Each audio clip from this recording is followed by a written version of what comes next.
right, hello everybody, and welcome to Reptile Fight Club. I'm Justin. Nice to have you here. Thanks for listening. And of course, with me as always is Rob Stone. How you doing, Rob? I'm doing great. Wave to the people. Blow them kisses. All right, and we're happy to have back on the show Phil Lietz with us tonight.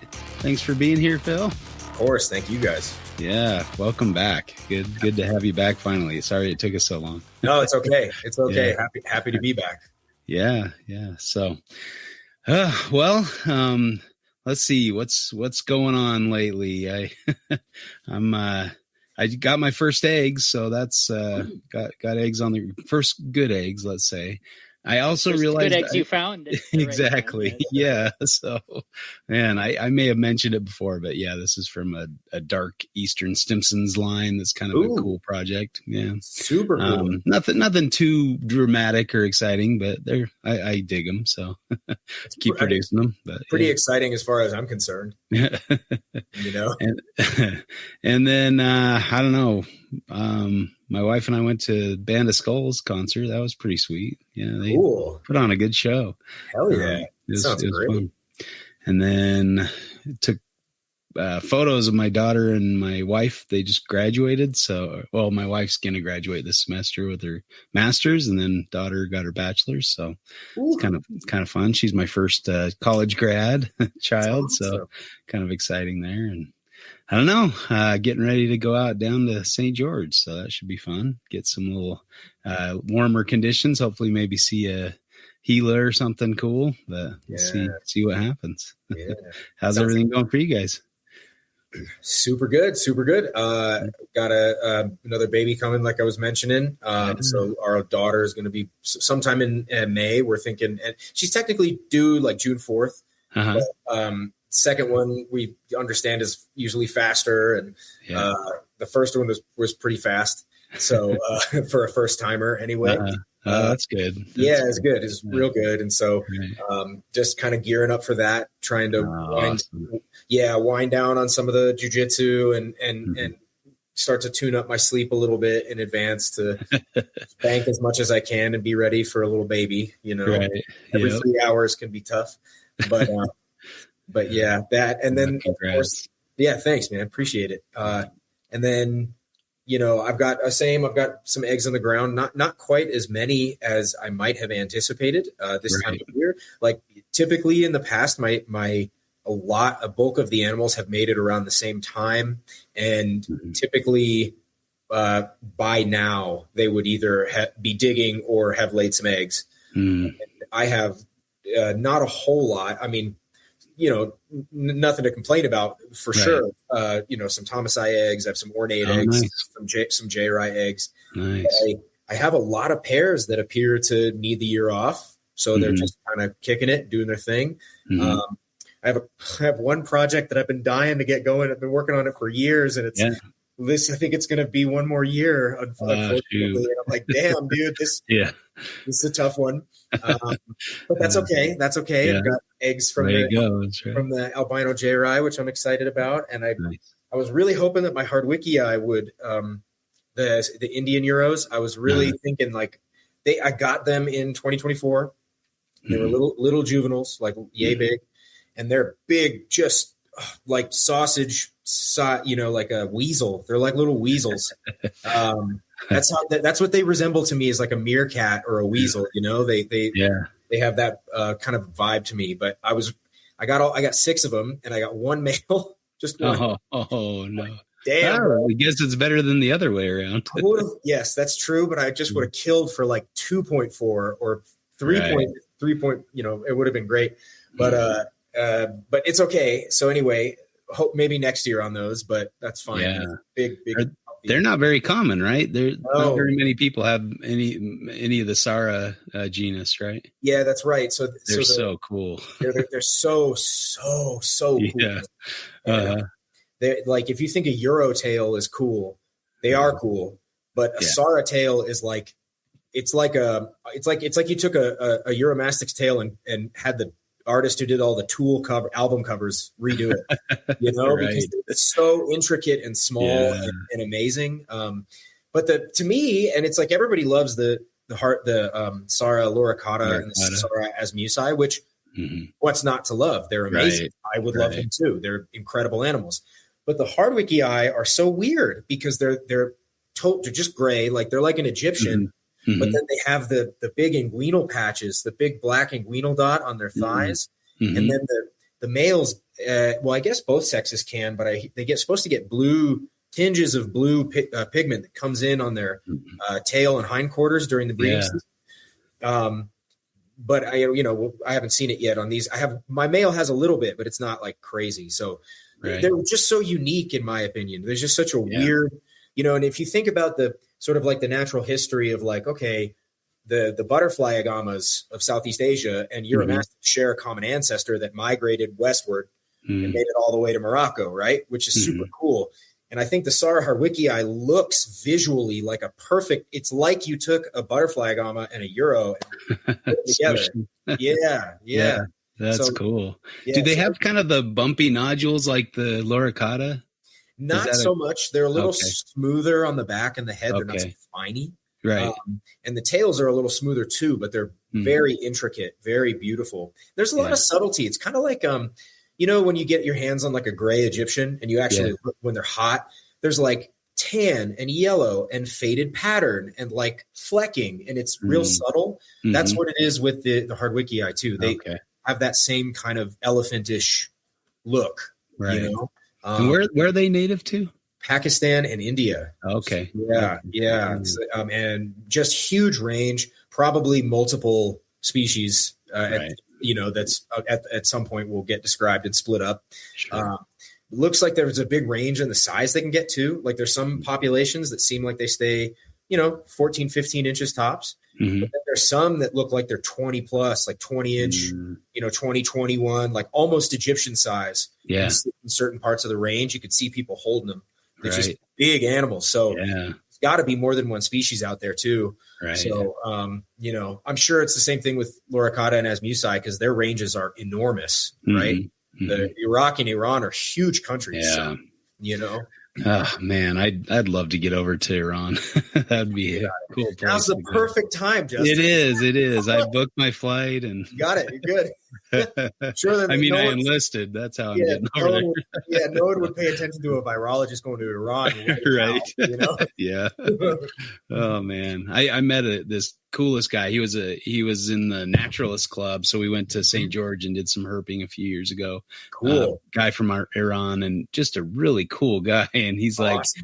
Like, I think he wasn't welcome back to Iran either. He was kind of not living the way that they prefer over there, and so he was not welcome back, I guess, or he would be in trouble if he went back. So kind of sad to see that, but man, what a cool place. And I'm hitting a zoo in Czechia that's got some spider-tailed vipers. So I'm excited to go see some of those in the flesh. So that's got to be one of the wildest, craziest things. The craziest thing out there in the reptile world, man. And I was showing my dad and mom some videos of these things because I told them I was heading to see one, and I've never heard of that, so I'm showing these videos, and I mean the bird like swoops down to grab it, and the snake kind of does a half-hearted strike, and then the bird comes back to try again because it's so convincing. And the way they move that thing, it's crazy. It's just it reminds me of fly fishing. It's like it's like the reptilian version of a bird of paradise in it's like the weird, like, because you see the tail and you look at the tail and you're like, it doesn't look anything like a spider. Real, I mean, it looks kind of like a spider, but it's clearly, and you're a person, so you know it. You look at it and you're like, pattern recognition kind of fries. You're like, wait a minute. But then when it gets moving on the rock, you're like, no, now it looks like a spider. In my mind loses that it's not a spider. Like I get the because I'm not a big fan of spiders personally. Super cool. Just you get the creep out vibe from the tail of the snake. Holy crap, man! It's amazing. Yeah, what an incredible adaptation to be able to use that lure like that. Take some pictures when you're there, man. Yeah, for sure. So cool. Hopefully, it's you always worry when you're going to the zoo if the animal's going to be out and visible and looking cool. Or I mean, I doubt I'm going to see the spider dancing around, but that would be freaking cool too. That'd That'd be really sick. Yeah, they feed it to you accidentally. Yeah, right. Yes. Take a bird in there, hold it up to the glass, so you can get it displaying. Sir, get that bird out of here. Sorry, Richmond. Just yell at Richmond at them. Yeah. That's brilliant. Crazy. I mean, I know that European zoos do some kind of crazy things. I think one zoo had a giraffe that died, and so they fed it to the lions or something like that, or something crazy. Hey, not that weird. Yeah, that's what they eat. Oh man, that's a whole nother topic of conversation. Right. Yeah. Should zoos feed giraffes to lions? Yeah, absolutely is the answer. Conservation through commercialization, Justin. Right. Well, at least the market. Yeah, the guys at one of the zoos that had Komodos told me they had an antelope that was stillborn, and so they kind of dragged it over to the Komodo enclosure and had it off exhibit, put this stillborn baby in the enclosure, and then let the dragon back in, and they said it immediately went into like hunting mode, like they'd never seen this behavior before with rats that they were feeding. Like he'd charge and chase a rabbit, but a rat or something. But this time he was like going into the bushes, like stealthy, trying to smell where this thing was coming. Yeah, pretty crazy. I'm not going to say names or anything, but some people might figure out who I'm talking about here. But I have a friend who has a wolf dog, and when he lives out in the sticks, somewhere on the West Coast. And when he comes across roadkill deer every now and again, and he just brings them home and lets the wolf dog just go at him for a week. And he says that's the happiest that dog has ever been. And I remember the first time he told me, I was like, "Aren't you worried about like a tick or parasites or something?" And he goes, what happens when someone asks you when you feed a grasshopper to a lizard, if you're worried about parasites or ticks or something? I'm like, shit, good call. It really, I had to be like, touche, sir. Although I have seen some pretty big like tapeworms coming out of the blubber. Always makes me nervous. But try to get them on the younger side when they come out of in the spring or something. Sure, good call. Creepy. Yeah, gross.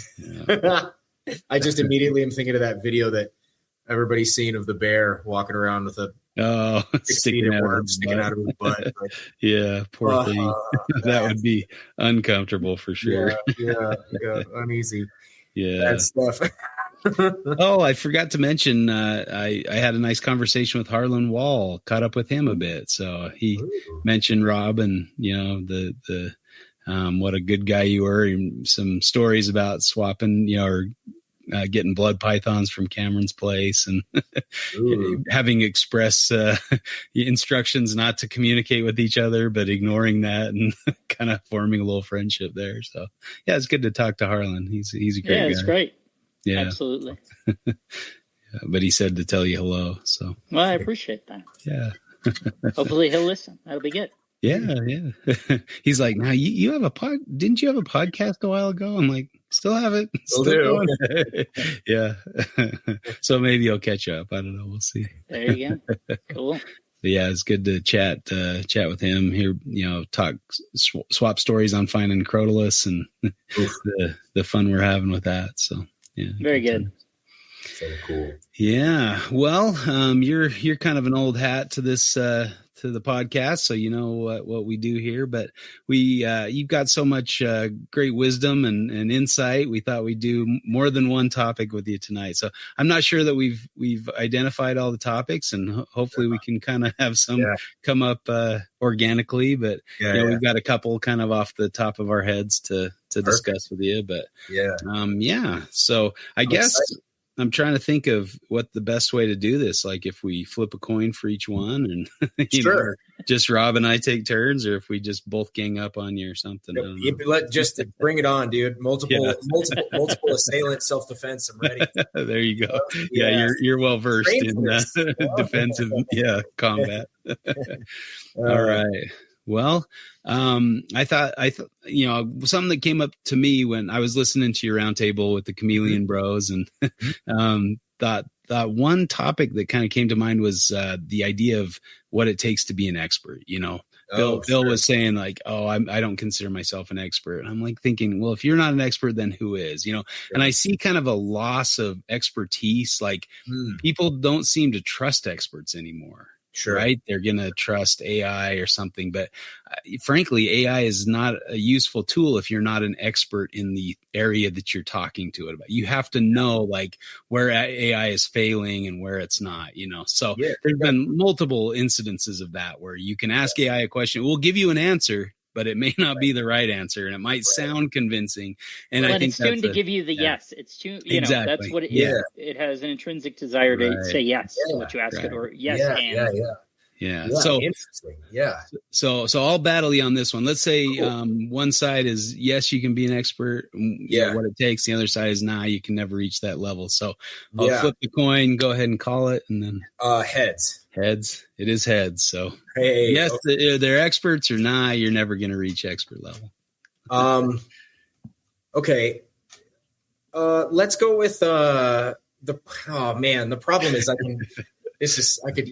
both sides are tempting. I'll go with the you can be an expert. Okay.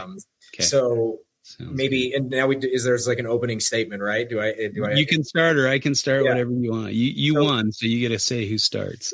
Hell yeah. Okay. I love power. It's the best. So I guess the what immediately popped into my mind was framing this, and this won't shock anybody, through the lens of jiu-jitsu, right? Mm-hmm. So it's funny. I'm a black belt in jiu-jitsu. I've been training for almost 20 years. Mm-hmm. And before I got my black belt, all I cared about was getting to black belt. And it wasn't, I didn't want the belt itself. I wanted what it meant to be a black belt, right? Mm-hmm. You've gone through all of it. You have the skills. You can prove it in various contexts, right? That was what I wanted. That's what I thought it meant. And that's what mattered to me. And then I got my black belt, and I realized that I was technically the same rank as people have been a black belt for longer than I've been alive. And, there's degrees to differentiate it, but it's all, at the end of the day, all black belt. And you could conceivably step on the mat with someone who's been a black belt longer than you've been training and face them in competition, and you could win, Right. And so there was this weird, what do they call it? Imposter syndrome, mm-hmm. and sort of discomfort around finding yourself as sort of an authority on some level. Right. And, so I think that it's funny because people crave the martial arts lens is still useful in other ways too, in that people crave some kind of certification.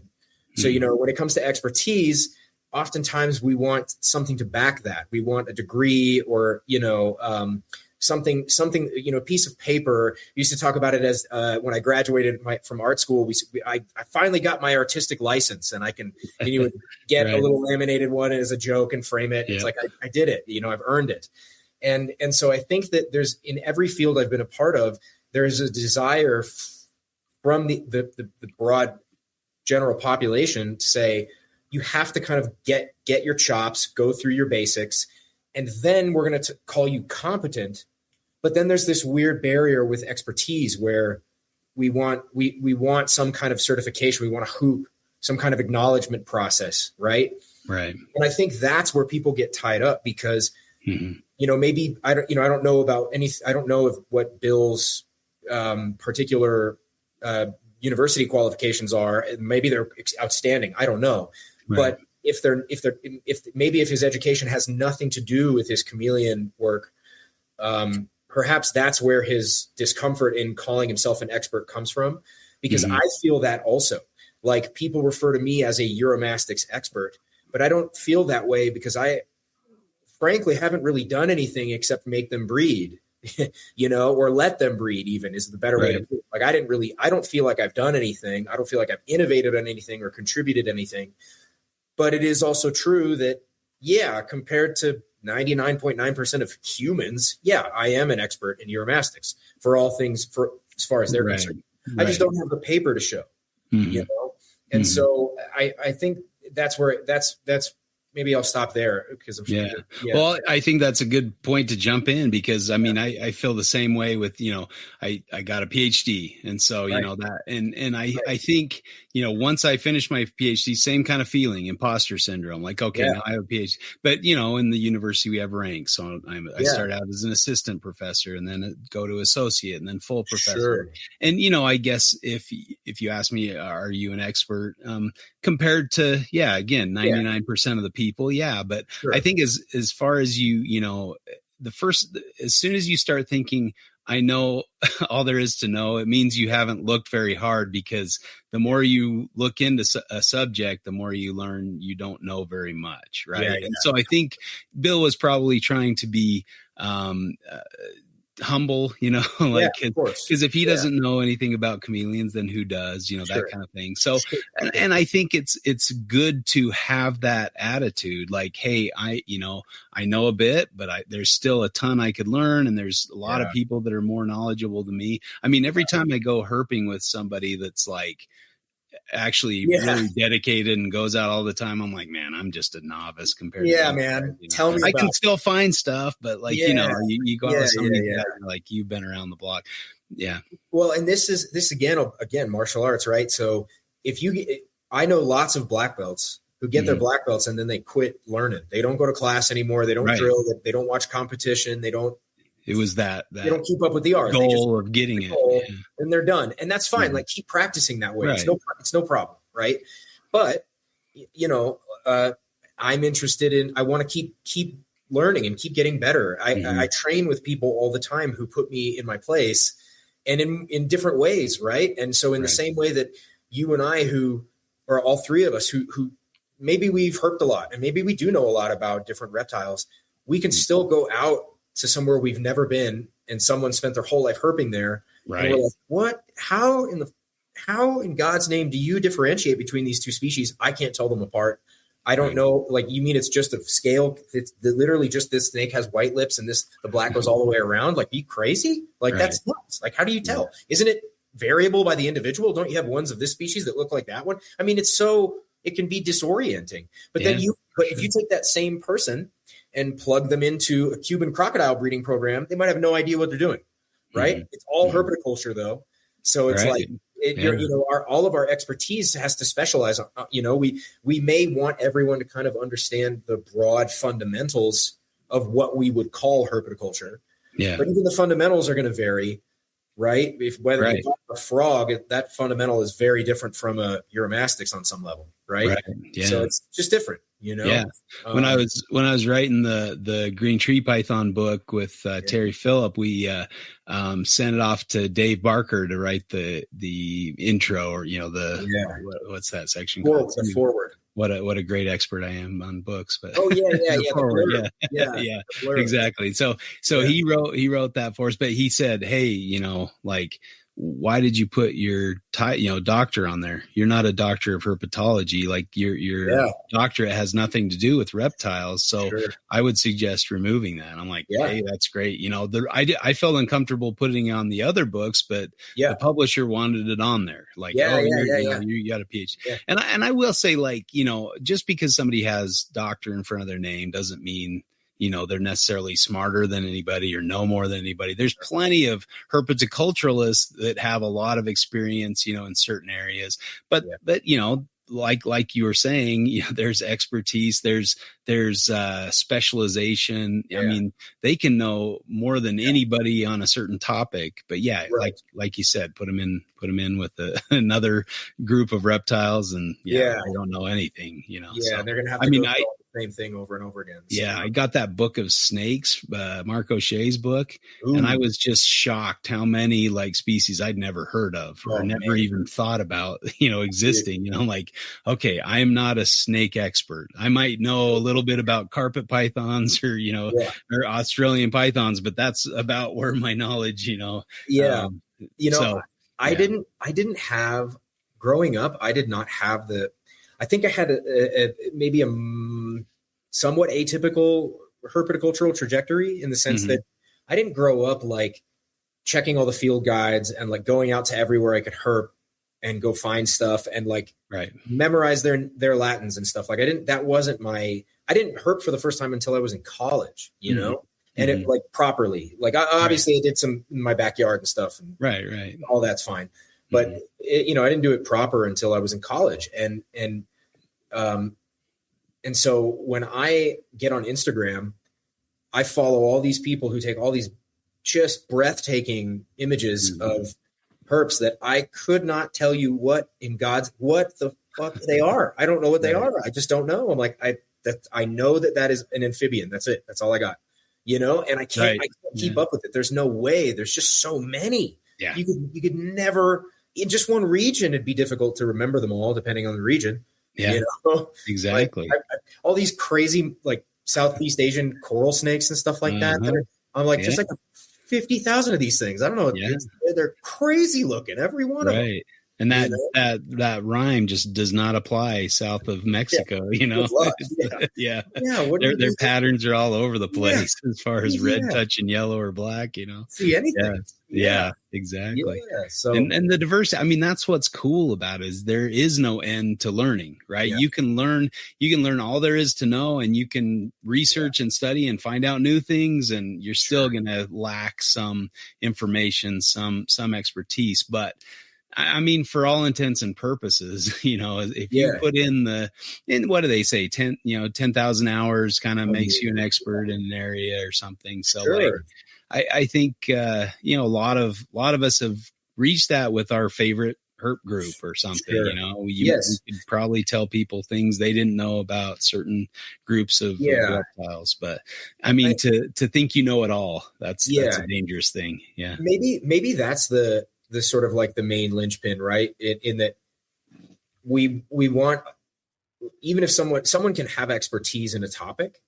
but their application and interpretation and use of that information is sort of also like a qualifier that you kind of have to pass on some level, you know, because it's like, if, you know, I see people, we all know people who maybe have a lot less information, but are still making very, very rational, informed decisions and informed thought that they're pulling from that information. And as your expertise levels up, you know, and you become a quote expert, then I think the mark of your continued expertise is your continued ability to interpolate all of that information for yourself and your audience in a way that's applicable and lines up with real information, like real statistical interpretation of information in a way that is meaningful, and also as Bill was, humble in the face of what is left out in that information, you know.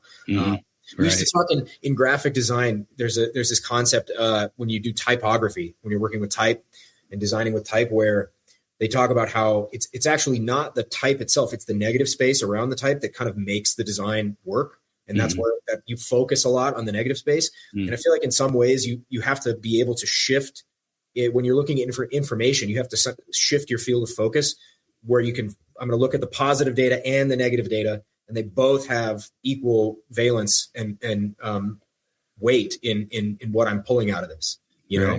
And I feel like all too often that's where we see a lot of people trip up is in their interpretation of data or observation.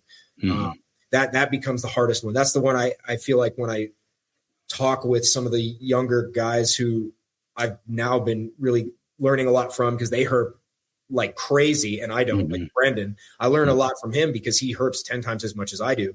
But one of the things I talk with him a lot about is, you know, I'll send him posts and I'll just say, hey, tell me what you think of this post. And I'll get his interpretation of it. And then I'll give him mine. And it's not because he interpreted it incorrectly, but because maybe there's something else I want him to get. And it's like, I do this a lot where I say, I want you to see this. Like, what do you see? And then I want to make sure you also see this thing. Right. And again, I know this is getting a little tangential, but this comes up a lot. Like when people are buying animals, like I've had, this last year, I've started doing this new thing as a part of the work, which is where I'm acting almost as like a consultant or a liaison between like buyers and sellers, and both of cages and of animals. And so I do a lot of educating some of these. It's like 4 people, but it's like 4 clients. I do a lot of sending them pictures of an animal It's like, hey, you're looking for a Moroccan. Here's a Moroccan Euro, but I'll circle in red the mouth and I'll say, look at this, and there's like crust and you can see fungus developing or something, and you wouldn't have noticed there. It's easy to miss those things, Right. And so it's a lot of, again, that's a way of taking expertise and giving it, not that I'm an expert in it necessarily, but like helping people be more observant in that regard is also just, that's just good education for learning to see more things in everything you get, whether it's a picture or a video or AI slop or a carousel from someone. Read it, take it at face value for what it is, but then also pay attention to who's posting it and what they're talking about, how they're talking about things, Right. But you have to see it like the whole thing, not just piecemeal. Right? Yeah. And I think Rob has something to say. Yeah. I'll tag him in. Well, yeah. And I think you guys are on this point, but particularly in the animal space, I think there's a difference between expertise in implementation / effectuation and the ability to communicate it, right? Those are two different skill sets, right? Where your ability to interact with an animal, see it, maintain it in a certain way, or even assess it, as you're saying, Phil, right? Yeah. And say, okay, this is the additional thing that it needs, versus the ability to even communicate all those inputs that you're synthesizing in your mind and sort of how you would implement those things. So I do think that's an element of this too, at least in the application to animals, is saying you can actually have folks that are, as you hit on, Phil, right, that are experts in this and could look at something, assess it, have an approach, divine it, even with no, and I've seen the same thing. I'm sure we've all met, and certainly I'm thinking of a couple specific people that are really excellent at keeping and interacting with animals that don't have, don't know the scientific name of that animal. Yeah. Definitely. Which, that's also super cool. I love that. I love that weird, intuitive nature to the way you can get good at herpetoculture is just by having like a keen observational mind and spending a lot of, it's like a contemplative practice at the end of the day. It's more applied knowledge, where I mean, there's plenty of herpetologists that can't keep a snake happy in a box, like they just fail at it, and they acknowledge that. Rick Shine is probably the foremost herpetologist of Australia, and he'll be the first one to tell you that he can't keep a snake in a box. So different kinds of knowledge too. Yeah, I mean, even I feel like I've said this a couple of times publicly, so I don't want to be like boring, but, I have these tortoises, right? I now have like 5 species of tortoise somehow. Oh, cool. 6 maybe, right? It's like, it's crazy. And I'm like, okay, I'm a tortoise guy now. And I've hatched 2, whole 2. But when I've said it, that when I first got tortoises, I felt like I was learning Mandarin. I was like, there's so much about them that to me was just so foreign because they're so different from a lizard, they're just like, it's obviously a different creature. It's obvious on some level, but it's the contrast between knowing and setting up and looking at and having confidence in a Euro. I'm like, I know this Euro is going to be fine. And I don't even have to look. I just know it's going to be okay. And I don't have that with the tortoise where I'm like, I'm afraid to touch anything or move anything. Like I don't want to piss them off. I don't want, they're doing so well. I don't want to send them over. They're just killing it. Like, let's just keep it here. It's nerve wracking. It feels like you're learning another language. Like you're, even it's a herp, man. It's a desert herbivore, Right. Well, that's what I was going to say, right? That's the thing that jumps out to me, Phil, is someone that is then more a snake guy who appreciates the rest of the stuff. Yeah. But I would say that I would approach it, or my intrinsic, intuition would be to say, you're talking about desert herbivores. Those are probably pretty similar. It's only in practice that you're then saying, no, actually, I'm noticing a ton of distinction between these things. So different, man. Like it's not, I tried a couple of times to set some of the tortoises up like a lizard, and they were like pissed. They were so just not happy with the way I put them together, but I feel that way too, even with, I felt that shift when I, because I feel like I kind of cut my teeth with bearded dragons and iguanas, right? I didn't breed any iguanas, but those were like kind of my first love, And then when I started delving into Euros, it was the same kind of thing. It's like, yeah, this is a desert lizard, a medium-bodied desert lizard, similar to a dragon in a lot of ways, but really different. And it was the same thing. It was like, all right, now it's Russian. We're learning Russian today with the Euros.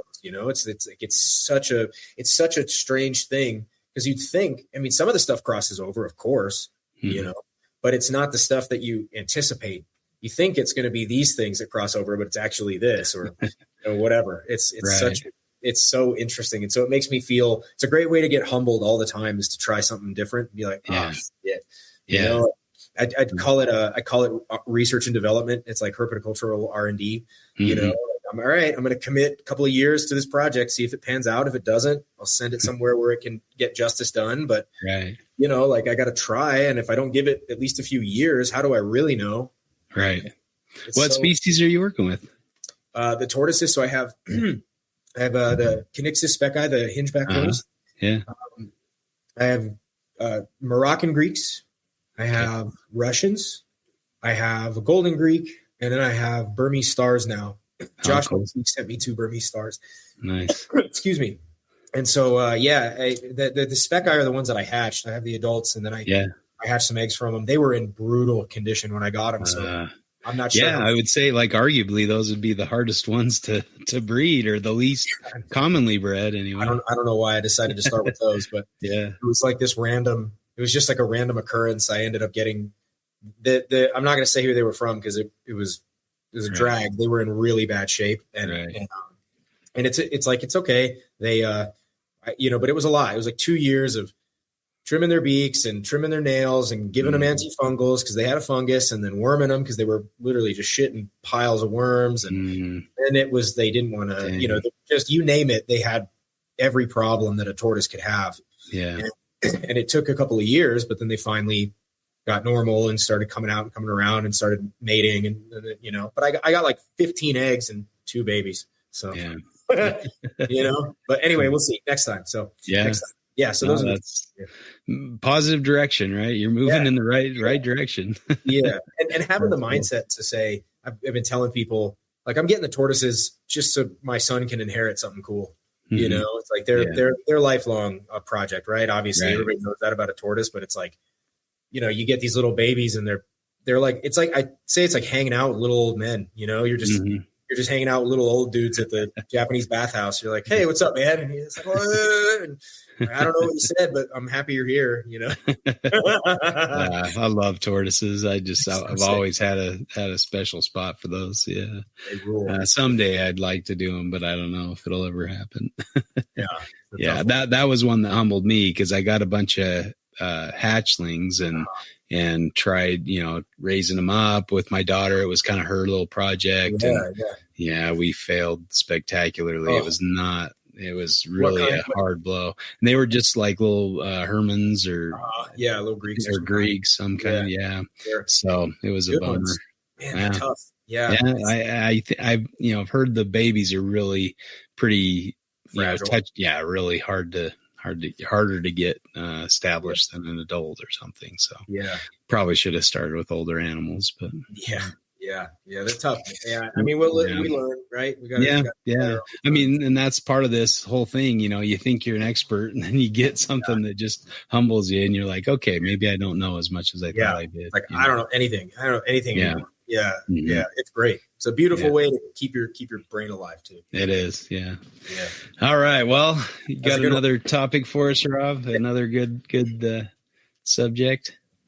Sure. Well, I know Phil had tossed out some ideas, and I'm curious. So he'll first have to explain what they mean in the context, and then we can chat through them. Okay. You said the wild is fake. Yeah.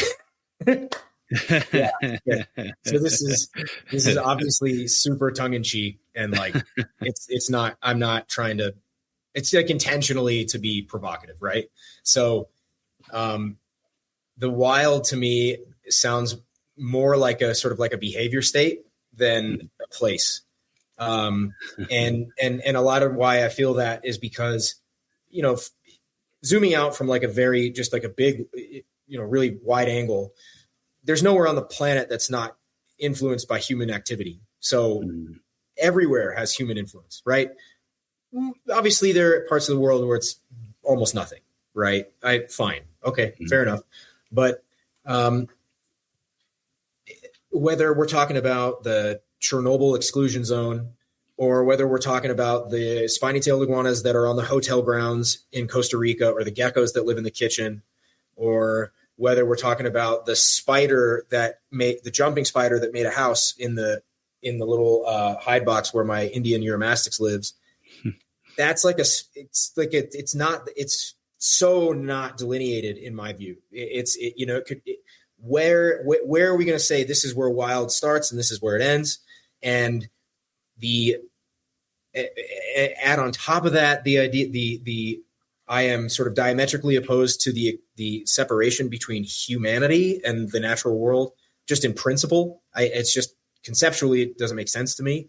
Because we are the natural world. We're a part of the natural world. Yes, we do bad things. All that's fine. It's just tabling that for the sake of the argument. Right. And I feel like the spaces where the wild becomes less clear, like the spiny-tailed iguanas on the hotel grounds of Costa Rica, that starts to get much weirder to me, because it's like it doesn't feel like a wild animal anymore. It's like liminal wildlife, right? The foxes that live in the neighborhoods of England or in the United Kingdom, right? The coyotes and raccoons that live here. These are not animals living a wild existence in the way we would classically think about a wild existence, but they're a wild animal, right? Mm-hmm. So it's a weird thing. And so if we think about if I think of wildness as a behavior instead of a place, I feel like it gives me a better lens to pay attention to and interact with all of my reptiles. It's and I'll stop at that. Yeah. Just, I'd throw in too, like if you see a monitor lizard on a well-traveled trail, you might be able to get closer to it. You got these Mertens monitors swimming around people at these, waterfall places where everybody's going, and they'll let you get, within a few feet of them before they take off or run away, And so, we saw some in Northern Territory and you could get fairly close to them. Now, if you saw one, in some remote spot that, hadn't seen a person before, they might be curious, but chances are they're going to keep a much bigger distance between you and them. So same with the, iguanas on the lawn of the thing. So I guess which one are you comparing with, and which would you say is wild behavior, and which, so I do think there is like some modified behavior that's, human, anthropogenic, behavior differences. Sure. So I guess it's, this is where it turns into like the wild is fake is just it's meant to be provocative. But I really, I don't necessarily want to make like a hard delineation. I guess it's mainly meant to be like a thought exercise because it doesn't, I would be just as interested in seeing a very gigantic, totally naturalistic, beautiful, tens of thousands of dollars setup or enclosure, zoo style enclosure, maybe that is like a pile of railroad ties and a bunch of flipped tires and old farming equipment. You know what I mean? Like that, because, we're going to find horned lizards and bull snakes and desert iguanas and leopard lizards. And we're going to find fence lizards and side blotch lizards. And we're going to find other snakes. We're going to find box turtles. We might find tortoises, right? Wherever we are. Right. And that scene's there. And, the reason I think that is so interesting is because the shift in perspective that comes from seeing a wild animal living in a place like that is such a great way of like informing your herpetoculture, because all of a sudden everything's very recognizable, and the system it clarifies the system in some way. If you just look at like a beautiful sagebrush hillside and you're setting up for like a Masu or something, you're like, well, I don't know. I know some of this stuff, but I'm not going to be able to put it all together. It's not I don't spend every day out there. It's harder to put it together. But if I can see an animal or a similar kind of animal that's living this really liminal, wild existence, okay, well, now this is probably informative and educational. And I'm more interested in those animals anyway, on some level, because I feel like that's like the first step towards making a conscious choice to be a part of this world in some way. This is the equivalent. It's like the very first step to where you have crows that drop nuts on the crosswalk, and they learn how to read the lights. So that way the cars run over the nut they can't normally crack. Like something has to happen before that. And it seems like that is a reasonable evolutionary step, that some animals, some Egyptian Uromastyx figured out how to make a home in the rubble next to this grocery store. Mm-hmm. Well, okay, well now I'm going to have there's that lizard has a relationship with a little kid who brings it a flower every day or something because they figured it out. You know, like those beautiful little moments of like, that's the early signs of domestication. And that to me feels like a wild interaction. That's the wild. That's totally a wild. It's two wild creatures interacting with each other. And I love thinking about it that way. I just, again, the wild isn't fake in a literal sense, but in a poetic sense, I like to break the barrier down. Right. And I thought of this too. The Galapagos is an interesting example of how, set apart from people and not being, co-evolving with hominids, you're not going to have fear of them. And so like you can go up and shove a Galapagos hawk with your gun and it's not going to sense any danger or that kind of thing. So I guess, in that aspect, I guess the wild, what is the wild, and how do we fit in it? And this like fits into this broader conception I have about like invasive and native, like as a concept, right? Like, it would be weird. Like everybody talks about like the dingo, how it's a naturalized, animal in Australia, or like, or then the counter comparison, like cats here, or, feral cats in Australia, the cane toad, or like, things that are wreaking havoc. Like that's the thing that everybody will talk about. Right. It's like, well, okay, but is it really different if like some Spanish ship happened to drop off a bunch of goats somewhere? How different is that from like the Polynesians bringing with them dogs, chickens, and pigs when they left Southeast Asia and went to the Polynesian islands? So it's not that it's the same thing really on some level, and obviously it has a different connotation, and understandably I get it. Like it's fair. I'm just saying that even that stuff to me feels like a little bit weird. There's something so informative about an invasive animal on some level. It's like they kind of cut through, and not both invasive and those liminal species. They kind of cut through some of our conceptions about what we think animals need. Right. I was just reading that book by Jeff Lem on the Cyclura, and they were talking about how there was one group of iguanas on some key somewhere. I forget the specifics, but they eat like 7 plants. There's like 7 plants, period. Just 7. Yeah. That's dog shit. It's nothing, right? It's like imagine eating 7 things for the rest of your life. You're like, it's a drag. And it's so tiny compared to so many, because others have like 57, right? Mm-hmm. And you're like, holy shit. So it's like, it's also weird because it's like we find it so hard to extirpate invasives, but so easy to eliminate the ones we're trying to protect.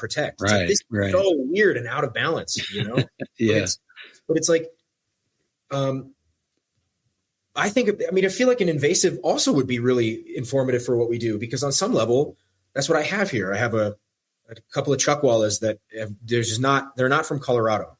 They don't eat produce, right? But here they are. Mm-hmm. So it's like I sort of have this invasive thing. And so I have to say, all right, well, if I look at invasive herbivores elsewhere, like what are they, or not even just invasive, but just herbivores living adjacent to human settlement, like what are they eating? Because it's not the same as their wild stuff.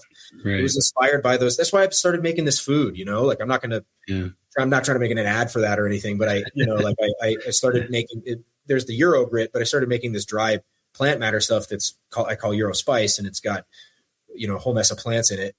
Mm-hmm. But the plants I'm picking because it's like, well, this stuff seems like the stuff that you would want them to eat if they live next to a farm. And there's examples of animals in their native ranges eating sorghum. So I'm going to put sorghum in here, even though the sorghum doesn't exist there naturally, but they're eating it. Well, that's a signal. That's something to take into account, Right. And I just, I read these books by, I forget the guy's name off the top of my head, but it was like Plagues, Plows, and Petroleum. And I listened to it was kind of a riff on Guns, Germs, and Steel. Right. Mm-hmm. And I listened to several podcasts by the same guy. And he was talking about how the fauna in the San Francisco Bay is like 75% non-native. It's just like introduced from the ballasts of ships in the water hole, just one part of the world to the other and dump their whole.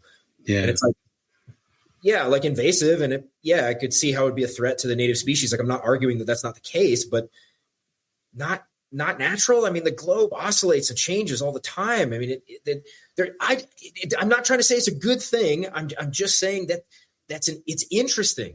Right. Well, and I think historically humans have been kind of placed as an aside, like we're different, we don't fit into the natural world at all. But the way we influence and the way we change and, bring things, I mean, how many species are over here because the Europeans wanted to have their favorite bird or their favorite pig, bunny or whatever, and then they just become naturalized and we don't think twice about it with a lot of these things, So, for sure, man. And I think there's probably a lot of like hidden value in those things that, like reverse engineering stuff, right? Like that's part of why people study invasive stuff. What's it doing to the natural world here, and that's really cool. Like you wouldn't have expected that a Burmese python could make it in the Everglades. Like what is it doing differently? Like what are they eating that's different?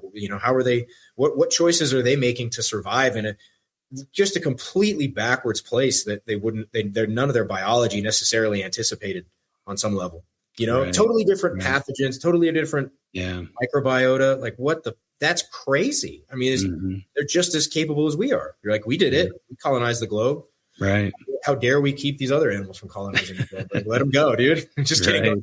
Don't do that. Yeah, it's a really interesting idea that you have there. The idea that species that are invasive or those that are just in those liminal spaces really do speak to the most basal requirements of those animals, right? It's like feeling. Yeah, they illustrate that, core functionality, those core requirements. And that is sort of the, even as you were talking through it, right? If we're going out field herping somewhere, right? Yeah. Often those additional systemic inputs that are not natural within that space are frequently the home of concentrations of the animals that we're looking for, right? Yeah. And part of that is just creating that extra structure, maybe that's more manipulatable for us, right? That's part of it, but it's a really interesting idea. Man, again, it was all those damn spiny-tailed iguanas in Costa Rica. Like there was one just unit of a male that would just hang out by the pool all day. Yeah. And, he had his girls around, you could see him, and he would head bob at them all the time. Yeah. And he was terrifying to approach, honestly. I'm like, intimidating lizards. Very intimidating animal. Yeah, they're big heads. Right. And, but he was eating the grass on the grounds. Right. That's not native. He was eating the plants on the grounds, most of which non-native. Right. Mm-hmm. He was getting fed by the hotel guests. Everything from chicken to strawberries to just bullshit, candy probably. Right. And that animal looked as good as anything I've ever seen. I mean, he looked so fit and set for exactly what he needed and clearly an advantage to be there. How many predators were scared off because we're there, Right. What a brilliant decision to attach yourself to something like that. It's a good call, Yeah.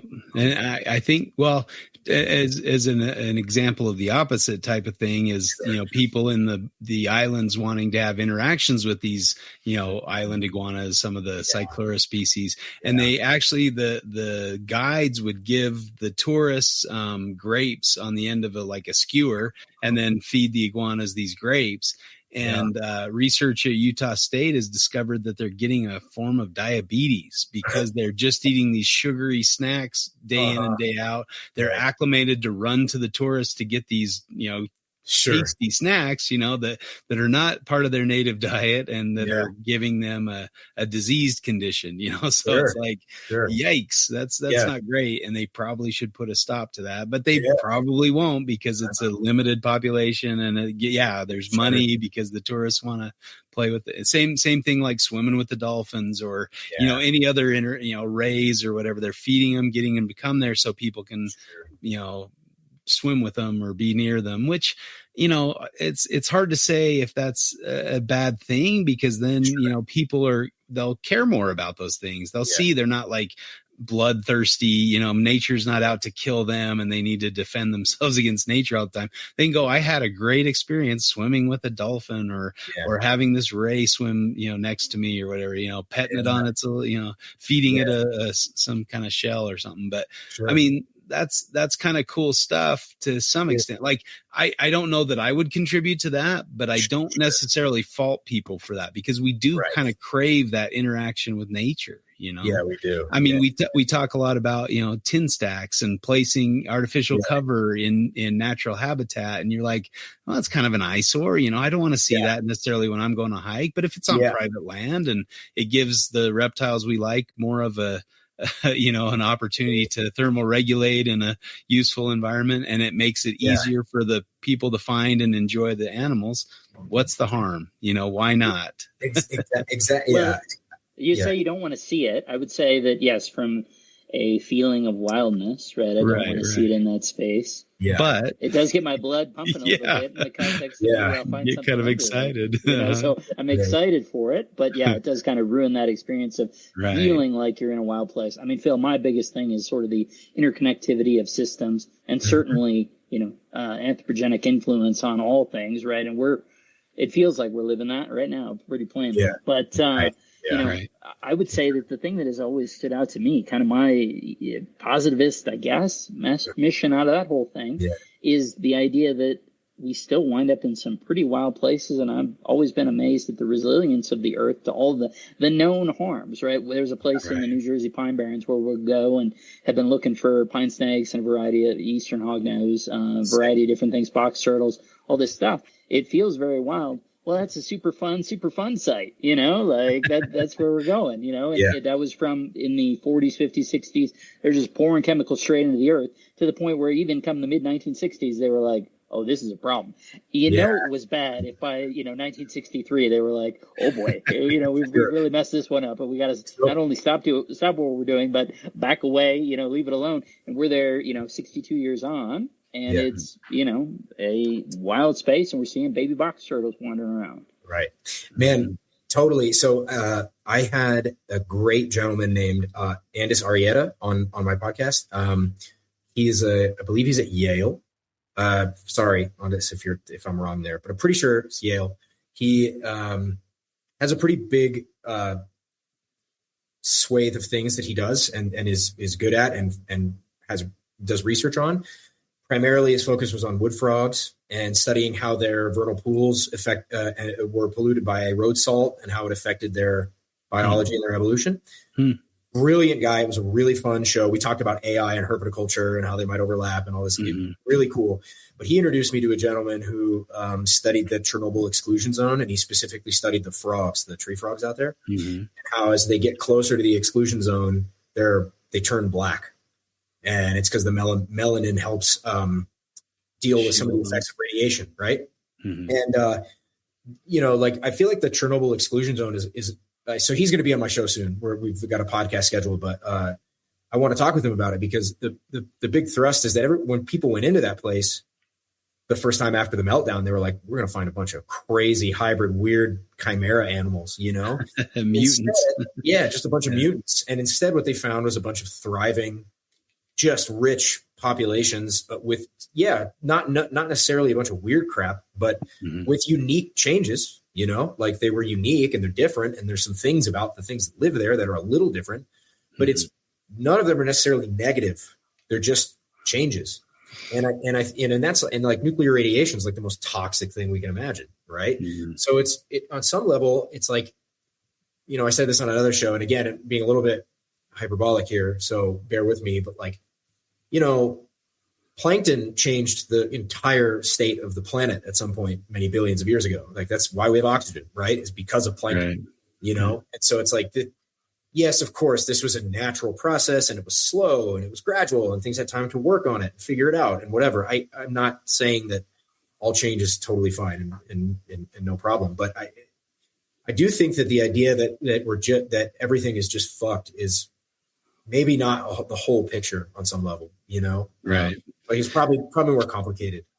Well, and I mean, I've mentioned this on previous shows, but like, how many extinction events has this Earth experienced? You know, there's more species that have come and gone than there are on the Earth right now, and so you know, I mean, how much worse is a meteor hitting the Earth that's the size of New Jersey? You know, that takes out 99% of the animals on the planet, and then the ones that were underground or whatever find a way, and they kind of evolve and change and adapt to the new reality or the new normal or whatever new environment there is, and they thrive and they diversify, and now we have this very complex diversification and I mean, nature finds a way.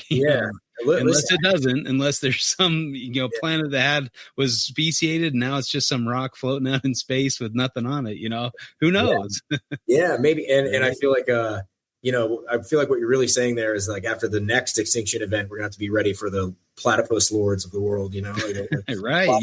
Take over. Who knows what's gonna happen? Like what's the next series, I guess, for this Earth? And I mean, we won't be around to find out, but it's interesting to think about. And I mean, just the grand scale. I mean, to think about 1 billion years, good luck. What does that even mean? Even 1,000 years or I mean, our country's only a couple hundred years old. It's like crazy. I don't know. I don't even think we live 1 billion minutes. Right. Exactly. Pretty sure we don't. So add that up. Think of all that's come and gone in the last 1 billion years. It's insane. Yeah, man. It's just too bad that we can't see the sort of Parenti equivalent of 10 million years from now. Like, what is it? What's it going to be? Some weird like desert ray that just, walks on its face and eats glass. Right. Yeah. I mean, I love the diversity of pterosaurs. I think that would be so cool to see, go back in time and see all the diverse pterosaurs that flew around on this planet. I mean, Quetzalcoatlus, I mean, the size of a freaking giraffe. So sick. That is crazy. And that head on it, I mean, goodness gracious, that would be crazy to see. I definitely, I've stayed awake more than once contemplating all the creatures I'll never get to see. Right. I mean, I think that was the big thing of Jurassic Park, was just seeing that, almost the reality of a dinosaur, just to think. I think a lot of us are, dinosaur geeks as children that kind of turned into reptile nerds from that. And I mean, it's exciting to think about, Yeah, definitely. Definitely. Yeah. And I mean, the same feeling applies for me for the current state of nature. Like, I'm always totally geeked out when there's something new to discover. Like, I mean, tell me that, Planet Earth 2 or whatever, with the scene with the Galapagos iguanas getting chased by the snake, the racers. Tell me that wasn't the coolest nature footage you've ever seen in your life. My jaw was on the floor while I watched that. I was just like in a trance. It was so cool, That's what TV is made for. Is that, like, there's no better use of TV. Oh my goodness. So there's things like that I think are still out there, and I want to go see that stuff in the wild. I don't know, driving my car and coming across a king brown that's trying to peel off a death adder off the road, to eat it. I mean, that's so cool. I love that kind of stuff. Yeah, me too. I get it. It's there's nothing too small or too big that it's not exactly totally mind blowing. Yeah. Or discover there's a new kind of bug that lives in your neighborhood that you never noticed. I saw some weird, like, red and green beetle on a milkweed, and I'm like, is that normal? Or like this bright yellow beetle that Rob and I found in St. George area, where it's like, I looked it up. This is native. These live here. Like, what the heck? I didn't know there was a bright yellow beetle that was native to Utah. It's just exciting and cool. Yeah, man. Yeah. Totally. So many cool things. Couldn't agree more. Really. So I know, Rob, I think another one was the hybrid thing, right? Didn't I say hybrids too? So the hybrids are a cool topic because I feel like that fits into this too, right? So I feel like hybrids are probably going to be an outsized proportion of future herpetoculture. whether we like it or not. And I've been thinking about this partially because I think what we're doing is a kind of domestication, and it's obviously very, very early, right? But everything that stays in our houses for more than a few generations starts to take on all of those domesticated phenotype traits, right? Whether it's changes in body structure, higher fecundity, younger reproductive rate, no seasonality, all those things, right? So it's all that stuff starts to happen. And I think that if you look at there is no domestic species, I think, at least none that are really clear, that have been around for any length of time, that are not some amalgam, something more of just a human creation, right? They're not the same thing that they were anymore. They're a mix of lots of different things, whether it's cows, chickens, pigs, they're all like goats. They're all leopard geckos, right? Bearded dragons. They're all something that's not quite a pure, what we would call a pure species. And, of course, this is changing a little bit. I know with like genetic, the way people do genetic phylogenetic stuff, but really when we call something a species, really what we're doing is like kind of drawing a line in the sand somewhere. We're saying, okay, I'm going to call this like sufficient differentiation. I mean, I know you're a virologist and a biologist by trade. So you know how nobody knows what a species is. Like, you can't define the thing. Right. So if you can't define the thing, then I question whether it exists in the first place. Right. Yeah. It doesn't mean you can define it. There's just many different definitions, and what fits, that's debatable. That's hard to say. That's a more accurate way of putting it. Yeah, that's fair. It's that, and I feel like it doesn't mean, again, I'm not suggesting that I don't want to see Fiji crested iguanas in 1,000 years. That's not what I'm saying at all. Like, of course I do. Mm-hmm. But I think excluding programs that are specifically designed to produce a very specific thing, like a very particular tortoise or a very particular large lizard or something, like we were talking about cyclura, right? Like I want all of those iguanas to be as pure as they're going to be until some hurricane takes them out or something like that in 2,000 years or whatever. But with regard to when things come into the house or when they come indoors, I just feel like all bets are off because you can't fight it anyway. That you can select for the most specific Arizona mountain king snake from the same 2 mile stretch of road. But at the end of the day, you haven't seen all of the king snakes there. You don't know what Mother Nature prefers. You're gonna make selection choices that are outside your awareness, right? And you're gonna have, and we all know from the Russian fox thing that really even when you're not making selections for anything that you think is meaningful, you have downstream effect from those choices because that's how it works, right? It's all those tag-alongs that you just didn't know were there. They're invisible to you. Mm-hmm. And so insofar as you can keep anything looking even reminiscent of its ancestor population, I don't know that there's necessarily like inherent value there outside of preference.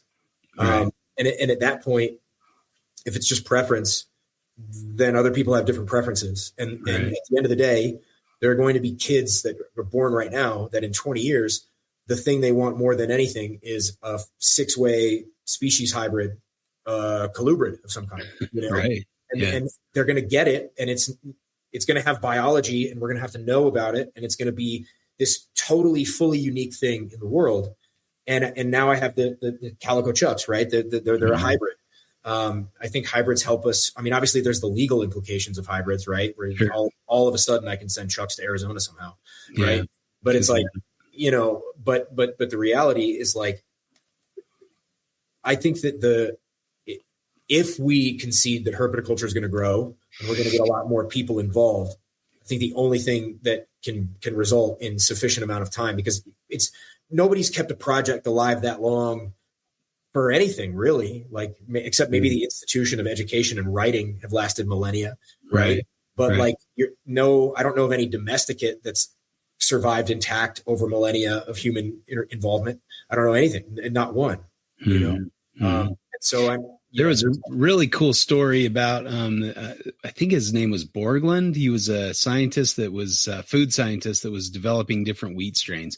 He actually went and did a lot of research down in Mexico because the growing season was longer, so he could do more studies. And he was crossing different strains of wheat to develop some that would be shorter, that would be less prone to be blown down by a big windstorm or whatever and ruin the crop by having it on the ground, you know.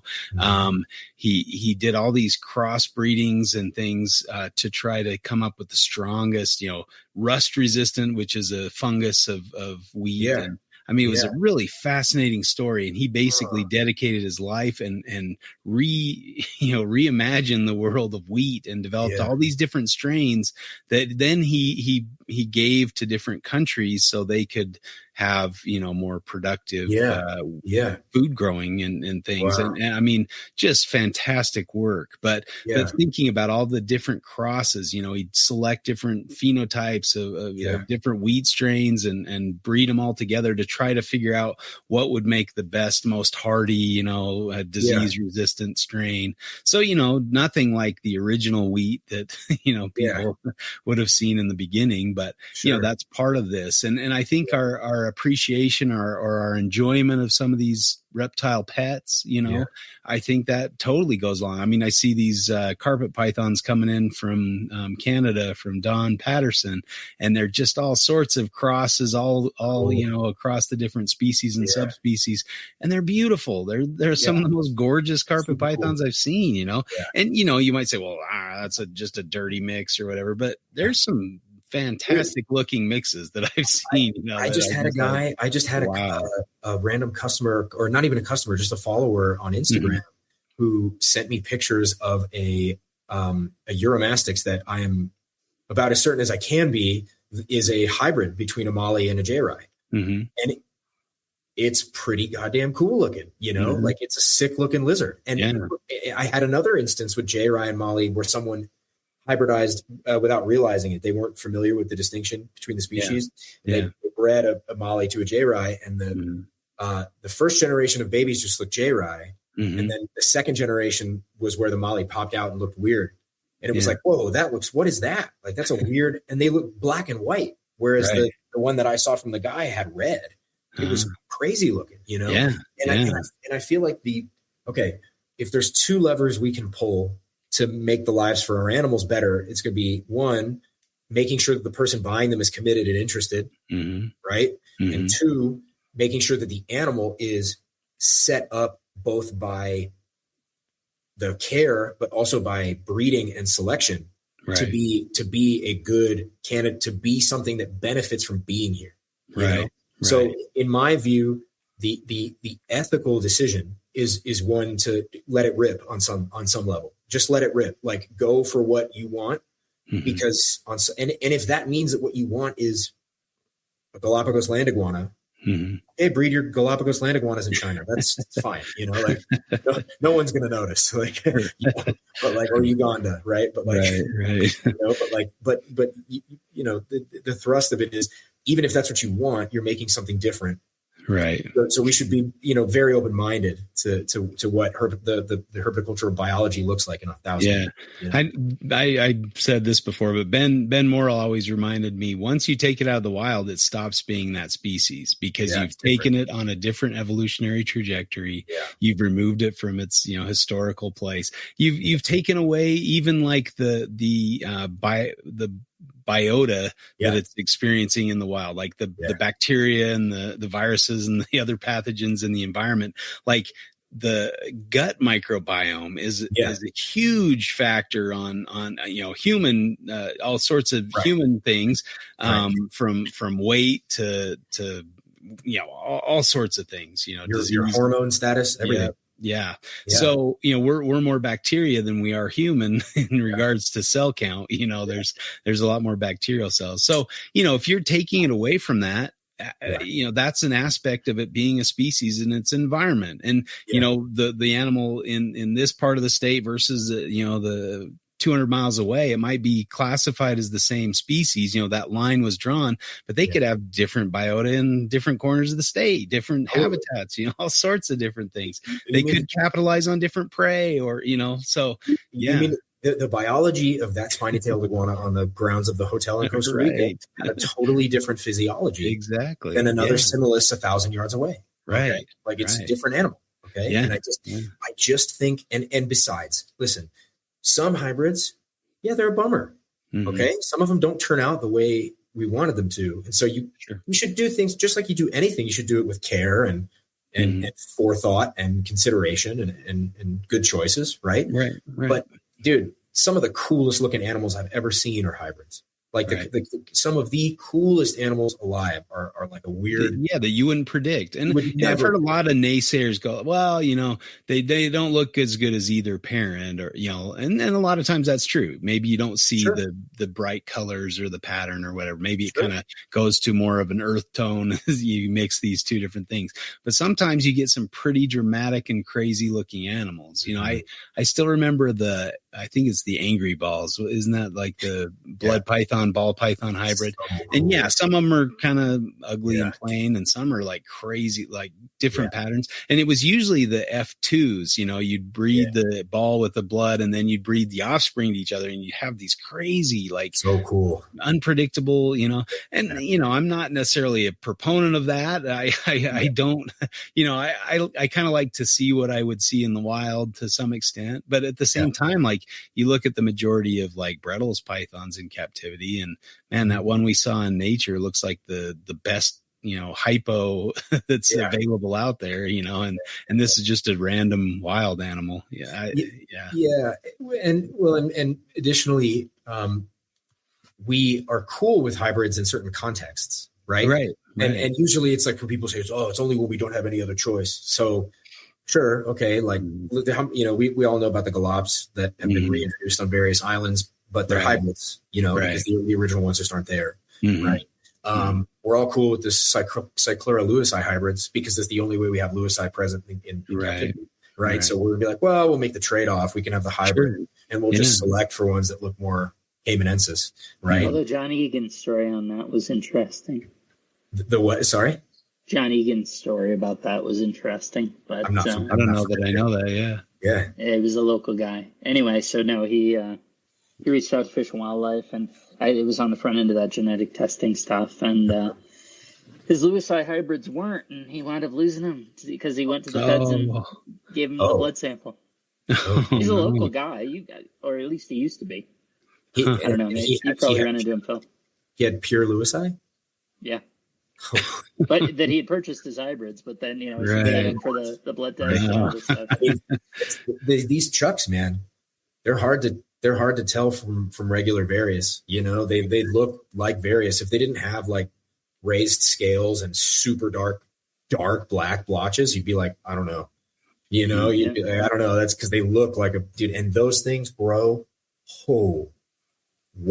Like it's kind of blowing my mind, but more to the point though, it's like there's lots of, and I feel like that there's so many animals where it's like, okay, they're candidates for hybridization, right? Like the Uromastix yemenensis, okay, they're the Yemeni Euro. They're amazing, they're beautiful, they're incredible. Never really got off the ground as like a project, you know, like. Some mix of mixed demand and difficulty breeding. And I hatched a lot, but I only had like three pairs, you know, that's not enough to go forward. Right. Okay. Well, I mean, maybe we throw some more Nada in there, and then, you know, I'm not doing it. I'm just saying, like, do you want to not have Yemens at all? Or do you want to have them represented somehow? And who knows, man, you could put them together and make something crazy looking, you know? Right. But are they Yemens? You know, that's the other question. Of course. So the interesting thing there, this comes actually to the thing that's kind of been bouncing around in my mind as you've been going, is that, you know, my predisposition would be to be a splitter completist, right? And want to have every different thing. But my career through herpetoculture has shown me, and you just talked about it and that may not be exactly the reason with the yemenensis, right? Some of it is the quantity that we started with, what was the quantity, condition, infrastructure that supported all those different things, right? But like some of I've come to really fully appreciate. I used to kind of have the Frank Reedus perspective that goanna is a goanna, and that they're all sort of, more or less a goanna is a goanna. Sure. And the more that I've seen them in the wild and understand fully where they are in things, the less I think that's true, right? Yeah. I've come to more firmly appreciate how they are different. And in the same way, I think there are reasons, and they can be anthropogenic, they can be, willing to, genuinely reflect an animal's adaptability to captivity, its, ability to thrive, its ability to produce. But a lot of the things that are uncommon, rare, never took off, there's a reason. Yeah. It's one of those that, it's almost like, whereas my mindset is I want to have the whole set, or it used to be, this was my old idea. How cool would it be to have all the Odastria? How cool would it, all the, all the python, every python, whatever it would be, right? Mm-hmm. And the answer is that if they were all, strictly speaking, amenable to all conditions, equally likely to do well, we would see them in equal distribution, and we don't. Right. Yeah. And you probably can't keep them all in the same space. Right. So it could represent, okay, what's just the easiest thing? We're going to have a preference towards that within the community. Yeah.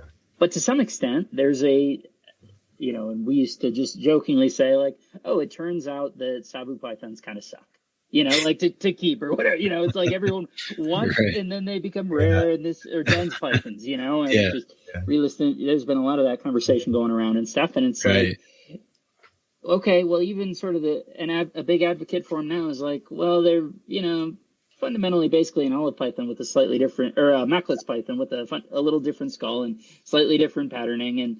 And, but people just let them fade out. And it was like, because there wasn't sort of the push to do it, the impetus to do it. It was just that little bit harder or a little bit different than a Macklitz python that was that much more willing, compliant, shall we say. Yeah. And they were gone. And it's like, I understand why we want to have them here, why that would be a goal species, why people would be interested in it. But will we become complacent at some point and then they'll disappear again? Yeah. Probably, to be honest, probably. Every animal is only around because a sufficient number of people are producing it, Mm-hmm. So again, we were talking earlier about Don's horses and stuff like this. I've been trying to get into the weeds on like how certain dog breeds have sustained. And how, like, what are some of the oldest breeds, and like how is it that they have made it to now, and there's obviously no guarantee for the future. And maybe if they can send a piece of themselves off into the future, then there's sort of sufficient on a genetic level. Mm-hmm. But it's like to take the other side of it, when you say, oh, species that don't make it here. Yeah. Sometimes, much of the time there's a reason. And I know you meant a reason as in any possible reason, like any conceivable reason. Sure. But it's worth denoting that, and I know this was implicit in what you were saying, but I think it's worth spelling out, which is that, the reason might not be a good reason.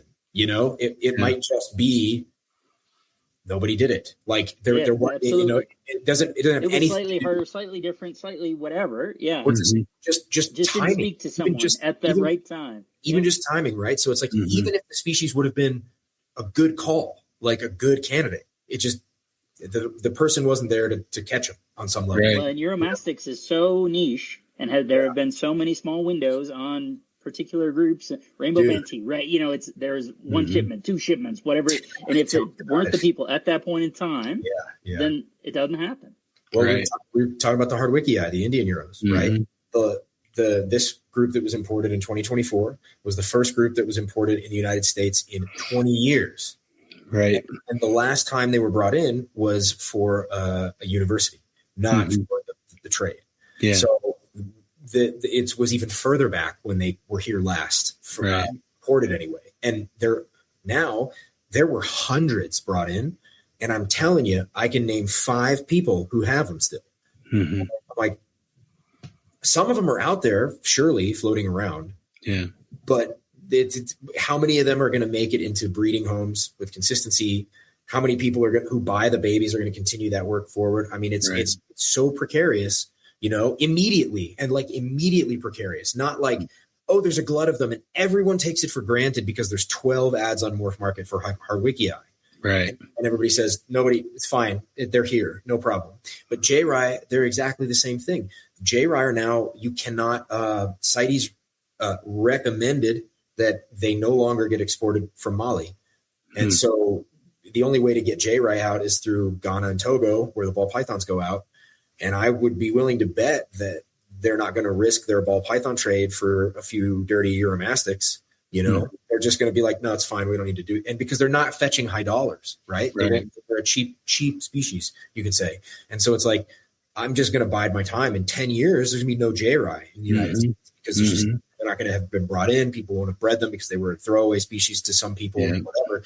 And everyone will be clamoring for the bright red or the bright yellow or the albino or whatever because they're crazy looking creatures. They're crazy, and there's so many examples of this. And it's like, I don't like the idea that the reasons were insufficient to keep them in herpetoculture. And so that the few remaining animals left, we have to make hard decisions about. I get it, but I don't see hybridization as an invalid path. And I don't think you guys are saying that either. I'm just saying that it's like, better some than none. I don't know, I don't know. That's so hard to say because I don't know. And I think a lot of that, the hybridization could be a function of just ignorance or maybe ignorance is too harsh a term, but like they look similar. So you throw them together, like you said. They were a species. They were a singular. Right. And some of it, it naturally brings up the counter python thing where it's like some of the pushback of saying, they were a single species, but if you had interacted with them, you would appreciate how they were different, from different places, physiologically different from different places and things. But there are things, right? Phil, I think you hit on it either before or during this, right, where we're talking about differentiation that's only available under the microscope, or if you hear the call or whatever, and it's like, okay, if someone. Not that there are that many things that would fit within that truth that are being produced in captivity, but certainly any sort of hybrid that would come based on a subsequent, split, that's certainly not fair. Right? Relative to, the leopard gecko is a great example of that, where they're multiple species kind of intermixed because we didn't know any better, but again, but they're great pets. They're beautiful. They're that too, where you look at the true forms and you're going like, these are pretty different, but here's the thing, is I never saw anything that really came in that way, is beyond maybe the true macularis, right? They're being exported in the early 90s. So well, and it's funny because even now it's like there were species that I got out of Euros because I was like, well, I really, if I'm going to do this and like take it forward, I kind of have to focus. I can't do all of them. I can't carry all of them forward. So it's like, well, there's some people breeding Ocellata and there's some people breeding Philbii and there's some people breeding Moroccans and whatever. So I'm like, okay, I'll pass my projects to them and they'll carry it and it'll go. It's not enough people, So now the only three species that I'm confident will be present in herpetoculture in the next 50 years is J-Rye, Ornata, and Thomasine. And that's because there's enough of them between myself and a few other people where I know that it would be hard to take them out. There's a lot. They're not established in a proper sense because there's still not a lot of them. And it's going to be a lot of work and a lot of planning to ensure a healthy future for them. Right. Yeah. But there's species that 5-6 years ago, I would have said are just fine. You'll be able to find them. And now I count Ocellata, Maliensis, Yemenensis, Princeps, Moroccans even. They're just not picking up in the way. And because of that, the number of animals that can participate and contribute, genetically speaking, just dwindles. It goes down so quickly, it disappears so fast. And, so I have Ocellata again. I got more. I got a big group of them, a couple unrelated clutches. And so I'm going to pull, because I'm like, all right, I'm going to at least keep a few pairs. It's going to be like a 5-6 year project, but we got to have more of them. There's not enough, and they're a great candidate. They're wonderful, beautiful, worth it, small, they're easy to give a very high standard of care, absolutely. Well, and I think all those things are that much, in terms of losing them to captivity, right? That's that much more likely when we're talking about things where the production is really consolidated. So, and you're a great example, right, of amongst the Uromastics that like, okay, I'm sure every time you sell them, your hope is that it's going to forever home and that's going to be with them for 25 years and whatever. But, you can go on to Morph Market, and I bet there are animals that were sold into that context that are then present there. And the language will still say captive bred, and you know, maybe it's actually good news that there's a positive credibility or you know, sales pitch associated with saying that it came from you. So there's transparency around that. But a lot of the time there isn't, right? And so I'm just thinking of Glowered, the Kimberley rock monitors, right? That, we go back to the late 90s, early 2000s, and the idea, you'd see them all over the place. It's like, they're almost ubiquitous, particularly at big shows and whatever. And in reality, those were coming from like 3 or 4 different places. And that it doesn't take long for 3 places to stop producing a species.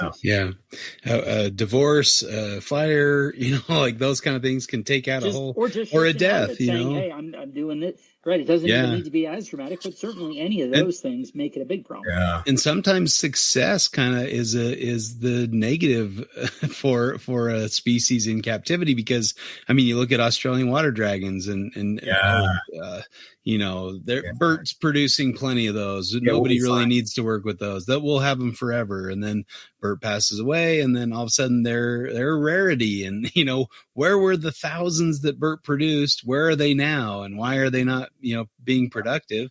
Well, I can't compete with Bert, so you know, I'll just have one as a pet or whatever. And, you know, they're slowly coming back, but you know, that's kind of a, I think, or if they're imported and they're inexpensive, like, oh, we'll have these forever, and then all of a sudden they stop the import, and now they're the $10 animal is now $1,000 animal, and everybody's trying to clamber. People would like on that, exactly. In terms of, like, the ability they to don't sort of see pre-plan. Right. Well, and I mean, I think it's a really big push to work with what you love, work with what you're interested in, regardless of the amount of money you're going to make on it. You know, everybody should have a kind of a project that they don't benefit from. You know, Rob is a great example of that. Most of the stuff he has can only be gifted. It can't be sold unless it's, you know, just in Colorado. And I don't think he wants to sell them in Colorado and give them away everywhere else. So it's like, no, totally. And you know, it's funny. I think a lot of this is really just like an expression of the lack of maturity that in a market sense, maturity that exists in herpetoculture, right? Because it's like that we're only just now, excuse me. Whoa. Sorry. We're only just now. I feel like there's a sufficient number of younger herpers who kind of see that. They've seen a lot of that. They kind of grew up watching stuff kind of come and go in a different way. And so I feel like now there's just a lot more people who are thinking about, well, how do we change? How do you do? What do you need to do to make that not be the case? And so I think this is one of the big factors that's driving the whole artisanal reptile production concept, right? In the sense that, like maybe I could get a Euro from PetSmart or something, the wild caught one.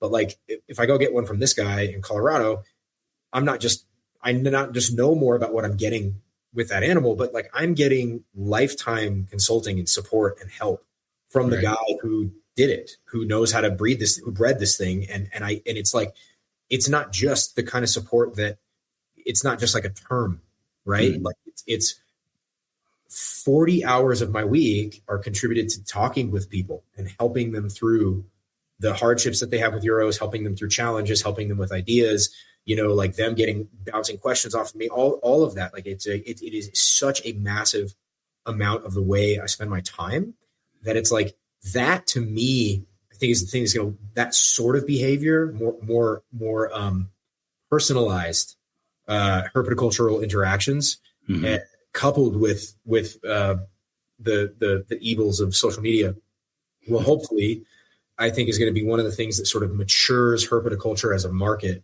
and allows more people to recognize that you can, as you said, Justin, you can literally do anything. You could literally breed anything, and it would be freaking awesome if you just show it. Just take good pictures and show how cool the animals are, because there's no way to do it well without getting to know them. And if you get to know them and they're interesting and they're fun to be around, other people are going to think the same thing. Like it could be any animal, even the ones that everyone would think of as like, what a boring thing to keep. I bet not. Right. You know? I bet not, man. There's an account I just started following on Instagram. It's a guy who does ants. Yeah. It's like the ant. I swear I have to look it up. It's like the Ant-Man or something, but that's the comic book guy, right? But he's got like all these fornicariums and ant setups in this room, and he does all these crazy experiments where he'll like put stuff in water and see how they get it out, and like all this, dude. All of this stuff you would never see it. It's an ant. Yeah. Fucking ant. You know, and so if that. Look at the rise of millipedes. Like I have millipedes now, bro. I have two species of millipede. Yeah. Because my kid found some in the backyard, and I was like, "This is the time. I'm going to go get some millipedes." You know. And so it's like that. All of that stuff, like the stuff that's a lot younger, even than herpetoculture, right? Is like, whoa, this is going to be really interesting. Like this whole world is getting so much bigger all the time. Mm-hmm. I'm sure you guys all follow unique channels on YouTube or Instagram that have something that you're like the mud skipper account, right? There's at least one really famous account with a guy who has mud skippers in a tank and he tongue feeds them and stuff. Right. You tell me that's not cool. Right. You're crazy, dude. That's awesome. That is awesome. You know? Yeah. So it's, and I think, I mean, you and, you know, Frank Payne and, some of the other guests on your show were great examples of that, where they've kind of taken a species and said, this is what I want to popularize, or this is something I feel excited about, and I want other people to see how cool these are.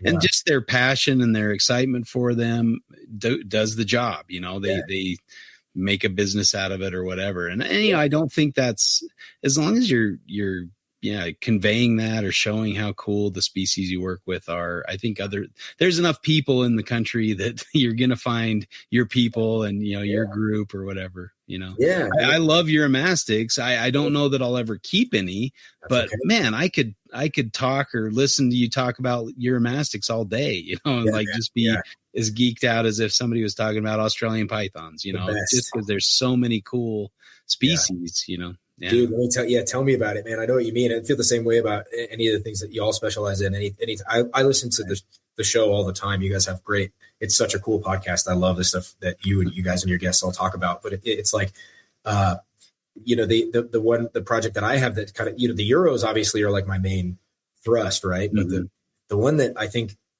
actually, it's kind of funny. We started this conversation where I was talking about how emotional I've been feeling because of my daughter. Yeah. That's coming up. And, dude, I'm in a place right now with my herpetoculture where stuff isn't like breeding the way I was hoping it would this year, which is fine. It's not really that big of a deal. I still have good results. It's okay. But I'm so in a state of just pure bliss. I just love all the stuff that I have right now and the way things are moving, and the work that I'm doing feels like it's paying off in really good ways for me. And I get to see my family every day. Like I honestly, I really couldn't be happier. And so like I have these other little projects other than the Euros, like the Xenogama that I've been talking about for a long time, but I've been trying to get more people to be like, dude, these are the weirdest little toads. Like they're so strange.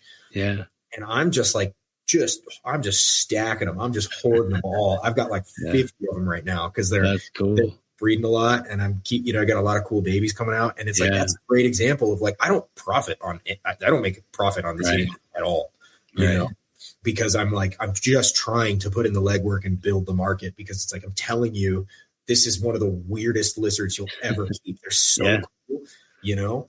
And I still remember when those things came into herpetoculture. I was just like, what are those? They're so weird. Yeah, they're awesome. They're so cool. And so it's one of those, that's one of those projects where it's like, in 10 years, I think they'll be more ubiquitous, and people will be like, oh yeah. Like in 10 years, they'll be like what Euros are like now or 10 years ago. Yeah. People have seen them and heard about them and know about them. And I think that's the big goal, because like not everybody likes everything, you know, like I know so many people love corn snakes. I couldn't care at all about corn snake. Like I'll never keep a corn snake. Like I was excited to see one in the wild, or a couple in the wild. Yeah. Love to see one in the wild, but keep one in a cage. No, thanks. You know, I pass, you know, some people love corn snakes. They're the coolest snakes ever to them, and they'll never not have a corn snake, you know, to each their own, you know. I think that's fine. As it should be.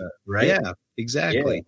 Yeah, man. But I don't think that means we can't learn about them or be excited about them or herp for them or whatever, that's all part of this, I think, too. It's not just, what you keep in a box, but, what you're excited about, like I said, those iguanas on Galapagos and the Galapagos racers. I'm never going to keep either of those, but I could watch that footage for forever. The best. Yeah. So were there, were there other topics that I suggested, Rob? I don't remember. Yeah. Well, so one quick thing while we're kind of in the space of the ancillary projects that you have going, do you still have the Peter's Banded Skinks? And have you gotten into Phrynocephalus, like the Mystaceus? The Mystaceus. Okay. Yeah. So, I still have, not the Peters, it's the Schneiders. So, okay. Yeah. Yes, I do. I do still have those. I had my male who produced the one clutch that I got. He got some kind of internal parasite load, so I'm nursing him back from that right now. But they're doing fine. I hatched 2 babies like last year before, and they're great. The one is in a pet home and is doing awesome. The other's still here, just kicking around, doing its thing. I thought I was going to have more success with those. I did get not Schneiders. I'm thinking sandfish. I'm so sorry. I don't know why because I did the Schneiders too. You're talking about the sandfish, right? Yeah, yes. I think so. Also still have those, still have no eggs. I've pulled 4 clutches out of the sand, but I just haven't caught them in time. Every time I find them, they're too dry. They're so cryptic. It's really hard for me to catch them I see when they're gravid. I see when they mate, but I don't see when they are getting ready to lay. They're very, very, because they go under. They don't dig on the surface. They go under and dig. So you're like, I remember those as being from 30 years ago, right? That was a commonly exported wild. So a friend of mine, I remember seeing him at his place and mostly watching an empty tank. But when, you would get interactivity out of those are skinkus, right? Yeah, that's right. Sort of in the same vein of visualization as the Peters, and that's what. No, totally. Yeah. The Peters, the Schneiders, they have a very similar body shape. Yeah. And the banding too. Yeah, no, I'm with you. I get it. It's I still mix up stuff all the time, even when I'm talking about the ornates or something. It's funny, but yeah. As far as the Mystaceus goes, I had some in 2020, and they're super cool. And I see Frank doing really good work with those things. I got eggs, but I never hatched them. And then frankly, they didn't, as great as they are, they didn't really fit my preferences for interaction. Nothing against them, of course. It's just, they just didn't. The insectivores are really hard for me to keep. The skinks eat a little bit, but they don't eat much. And the Xenogama, they eat a lot of bugs, but it's pretty easy to do it with like mealworms and bean beetles. I don't have to keep any roaches. I don't have to keep crickets. I can catch stuff outside for them. I can get grasshoppers for them. It's pretty easy. And it's not a lot. They don't eat like a bearded dragon, so they'll eat like a few worms a day or something in the hot season. So they're very low bug cost, but anything that eats bugs is a hard one for me to take on, just because it's a whole different. And I have a terrible chitin allergy. Like, it's really bad. Like I get like my throat starts to close up. It's gross. So, anytime it's like, if it eats a lot of chitinous bugs, I have to be very careful about what bugs I get and how I feed them. So I feed a lot of like those little, the little fuzzy beetle larvae that, I don't know. Come with crickets. They come in with the crickets. Yeah, that you can buy them. You can buy them specifically now from like rainbow mealworms, and they'll send you like 10,000 in a little jar. And the Xenogama love those things. So, and they don't really spit off all the chitin and make me sneeze and stuff and fear for my life. But the only thing I would change that for now probably is the Namaqua chameleon. Yeah, right. So I'd be like, that's fine. I can get some dubia, no problem. Deal with it. Yeah, man. But yeah, so I hope, again, this year I didn't really, some of the breeding doesn't seem to be going the same way this year. We had this super warm winter. Yeah. I don't want to point the finger at anything else other than me, so it's like, I don't know. They just did. I've just had a high percentage of animals that seem like you want to take the year off. So it's like, okay, that's fine. Take the year. That's fine. Yeah. not going to push them. Not a big deal. There's definitely a project or two where I'm like, another year. But would have been nice. Yeah. Would have been nice, but that's fine. 2027 it is. Have our eyes on the prize for another 400 days. Right. Yeah, I hear you. Yeah. It's not a fun thing. Tough one. Yeah. But yeah, that's all I got. The side project stuff is the Xenogama, the main one, right? The Hardwicki, they're a good one. I've got these San Esteban Island iguanas, which I've been letting live in the egress from my basement outside. It's like a perfect little, modular outdoor cage. They love it. The male's been out there bobbing his head and pushing his crest up and doing his thing. So hopefully maybe it'd be cool if he breeds with one of the I have 2 young females that one of them's big enough. So hopefully be cool to get some eggs, but maybe 2027 or something, Right. Not sure. Yeah. I've never bred an iguana before, so I don't know. I don't know what's going to come of these guys, but I'm happy to, I don't care if they breed, if they do, it's great. But those ones, as well as the chucks, they're just here, they're not really a factor on the business or anything like that. They're just because what's cooler than a San Esteban Island iguana, man? Not much. That's a cool iguana. So yeah. This is good. Yeah. I don't know.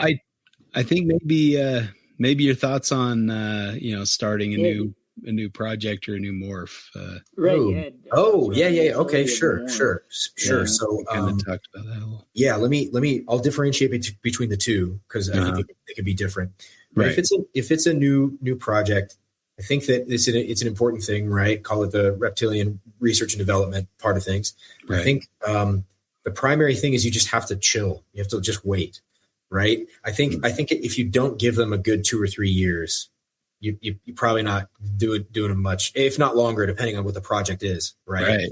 And whatever experience you have or don't have, you still need to kind of learn about them a little more. Yeah. Right. Totally. And so I think being open-minded to how your initial goals and thoughts about what you're doing with them can change over time, and not letting those things be like a deal breaker for you.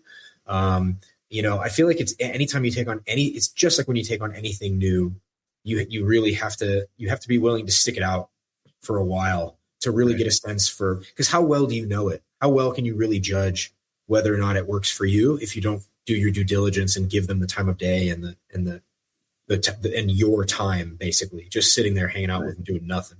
Right. Now, if it's like a mutation, or like a mutant, then it's different. So I have the albino J-Rai as like the primary example that I'll go to all the time. And people are horrified when they find out how much I paid to buy the project.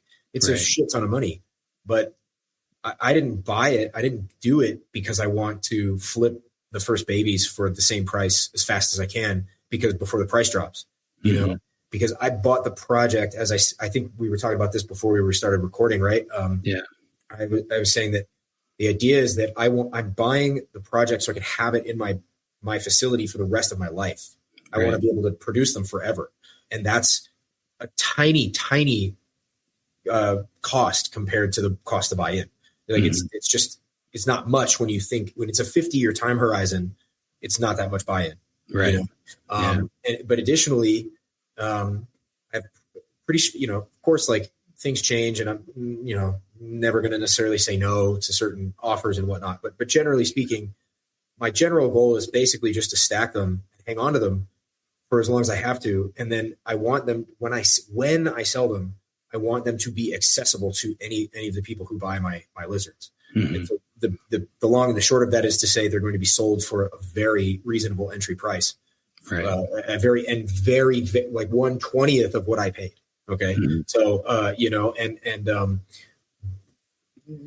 it's the kind of thing that it's really, really hard to do this. You have to track it for a long time, because if it's a recessive trait, well, at first they're related, right? It's related animals, period. Yeah. Okay. And so one of the things that I want to do is I'm going to be documenting, all of the albinos that I produce from visual to het, which is half sibling. I'm going to then take everything that I produce and breed it out to wild caught J-Rai. Right. And so that way, anytime someone buys from me, I can tell them, I'm going to say, yours came from this wild caught animal and a visual. Mm-hmm. That gives you information about anything you pair with that animal. Right. And I'm going to be super transparent about all of this. I'm going to have documentation in a way that I've never documented my herps, in the sense that, not for anyone else anyway, I document it for myself, but I'm going to have I'm going to make it a thing to where I'm going to give you, you're not just going to get the animal, you're also going to get every piece of media that I have of that animal's ancestors for a while, for a long time, for as long as I can do that. Maybe, 10 generations deep, it might be harder. Right. It might be different, but at least at first, because I want people to be my goal is to engender a sense of responsibility when you take on the project. And, because everything we do, the Stictomyci is not a morph, but it's a smaller population of animals. Mm-hmm. We were just talking about how animals that I sell might pop up on Morph Market. There's nothing stopping someone from saying these are totally unrelated to anything Phil has. Mm-hmm. I can't dispute that. For all I can't, unless I have the picture of the animal in my facility and then the picture of your animal you're trying to sell, I can't verify that. And that's hard, because that's an area where the trust will break down over time. So I want to try to do things to set up trust from the start, so you can know that what you're getting is not just another, because if you want to buy it to pair it with something, I don't want to just sell you 2 het siblings. I want to be able to sell you stuff that's as distant as we can get it, for the sake of your ongoing project in the future. So I'm not just doing all of the work of buying from the guy who proved out the trait, raising up those babies to breed myself. I'm not just stopping there. I'm going to take it more generations deep, and it's going to take years. Like, I'm going to put so much more front-loaded work into this part of it that by the time someone buys it, it's like a whole package you're going to get. It's not actually be a box with a lizard in it. You're going to get a pamphlet too. And the pamphlet's going to have media, it's going to have information for you, just stuff that might be pertinent, Right. And so I feel like it's the more seriousness and forethought we give to a project that we're going to take on like that, the more quickly we can change some of the bad imagery around morph stuff, right? Like thousands of animals in racks just to make some bills, right? Mm-hmm. So, and I think it's just a good start for that, Yeah, I that's kind of been my philosophy a little bit, where if I start new projects or whatever, I oftentimes will, if I'm doing the research anyway, I'll just put it into book form, That's like awesome. just kind of expand from there. And it's been a nice thing. And, if you get too bothered by somebody asking a lot of questions, you just go, I'll refer you to this book that's available that has all the answers in it, And so I do like the idea of, and, you hear from a lot of people, print media is dead or whatever, but I don't think print media will ever be dead. I think people love to have a book, Yeah. And I think there's even a kind of an increase in people buying reptile books and wanting to have those on hand and stuff. So, as soon as similar with projects, as soon as a book's out of print, that's when it becomes, popular and expensive and everybody wants it and, nobody can get it kind of thing. It's like a living. Yeah, exactly. Be smart and get them before they go out of print, I guess, is the answer. Yeah, man. Sometimes you don't come on the scene until they're already out of print, and that's kind of there's ways. But I think that's I don't know, a part of my philosophy of, make the information available so people have the best chance of success, and they can learn about the things that you can pass on that information. And most of the stuff I'm that are in the books is other people's research or things that other people have observed or and you're just compiling things. You're not really coming up with anything too novel, so but I mean that's just it though. I mean you did the work on some level, right? Obviously people want that, right? And so I know that's what you're saying too. It's like you want to. I feel like in a world where we all have stories of getting less than what we wanted out of a transaction or interaction with someone, insofar as you can do it without driving yourself insane and neglecting your family, the idea I think should be to give people more and more and more for what they're buying from you. Right. Because you're putting more into it. Yeah, maybe. Yeah, of course. Like sometimes your price has to adjust to compensate for that. You know, it doesn't mean you give it all away for free all the time, but delivering more based on what someone thinks they're going to get from you. Like if you can over deliver on that expectation, I mean, it just seems like the right thing to do for the animal and for the person on some level. Yeah, it's hard. There's a hard mix there, because I think there does need to be some personal responsibility. There are some regional differences in how you might keep something in Florida versus Utah, you know, those kind of things. So I think there does need to be a little bit on the keeper that's buying these animals to do the work, to do the research, to figure out what kind of cage they need, to talk to local herpers or breeders or whatever to figure out what might be more successful in their area. You know, I don't, the idea of a care sheet, you know, like, okay, this is the way you do it, you know, that can work to some extent. And I think it's a good starting place for sure, especially if you've never kept a species. But, you know, you need to recognize that, hey, things might change based on where you're located, or you know, the conditions in your house, or, you know. Dude, this is like the most famous. Yeah, like this is the thing. What wattage do I get?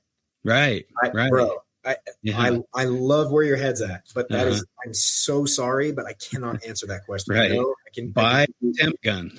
Yeah. And then Start with a temp gun, have 4 different wattages.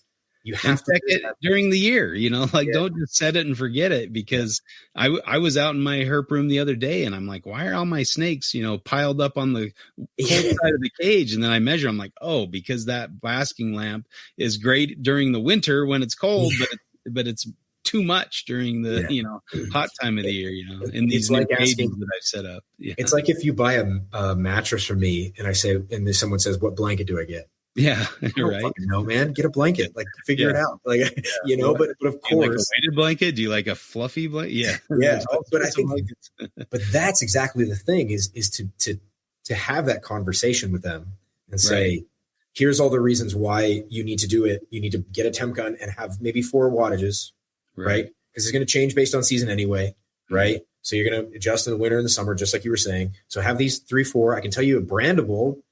I can tell you where to buy it, even, you know, but it's but the wattage thing, that's you know, not unfortunately, but that's where your participation comes in. You know, it's again, just like in jiu-jitsu, I can show someone how to do a triangle. I can give you here's how it works, the setup, here's how you finish the choke. But like, if you don't just go try it on some people, you're never you don't know what you're doing with it. You're never going to use it on any level. So really, it's like, I feel like on some level, when someone buys an animal from you, they buy that, and then they buy like a cognitive toolbox on some level. And your job is to continue to help them refine that toolbox, so that way they can start making those decisions themselves. Right. You don't want to just hand them answers. You want to teach them how to think about keeping this animal and what this animal requires and how they can match that with their, you know, now that it's in their care, kind of thing. Yeah, there does need to be some responsibility on their head, because, you know, you can't see everything that from their eyes. You know, once it leaves your house, it's gone. You know, so they have to be able to learn how to do that and think about it and be a student of the serpent, as we like to say. Yeah, student of the serpent. You gotta have them tell them to go look at some bull snakes living on railroad piles. Right. Just go look at some liminal wildlife. You'll figure it out. Just throw some tin in your cage. They'll be fine. Go to Costa Rica. Look at the spiny tails on the lawn. You'll be fine. Exactly. You know? Don't worry. And I mean, definitely some species lend themselves better to that. You know, you talk about some of the more. I think Uromastics fit into that, where they're not like as adaptive or as intuitive as, you know, some other species like a bearded dragon or, you know, things like that. And even bearded dragons, we mess up. You know, there's plenty of overweight and poor health bearded dragons in captivity. What's surprising a lot of times is when you see one that's not, you know, that looks good and that's healthy and happy, and you're like, man, they're a little more intuitive or something to their needs of their animal. But, you know, like chameleons might be a little more specialized to some extent, certain species, of course. The ones where the margin for error is so narrow, right? Probably, you know, it just sort of filters out if you know, for the folks who can't find their way to the endpoint with it, you know what I mean, on some level. It some of this is inspired by the academies that I train at too, because some of the, you know, when I first started training, it was like, you just let people rip. You just, they come in for their first class, you give them an intro, let them do class. And then when it comes time to train, you kind of throw them with the wolves at some level. But, I love seeing those videos of people just getting like punched in the face or the best, kicked in the groin. And you're like, man, that's like baptism by fire right there. The best, right? And but like what a lot of academies do now is they don't have guys train right away. When someone comes in to try it, they have to go through, a certain number of classes and practice rounds, basically, where you're not doing any real live training at all, just to get them familiar. You got to give them a vocabulary, because then if you can give them enough vocabulary, well, then you might lose. You're still going to lose a lot of people, but you're still going to filter through for more people who got to the point where they would keep going, And I feel like that's the mission, kind of like the mission that I've got in herpetoculture now is like, okay, how do I get the most number of people from getting their first Euro or Zenigama or Chuckwalla?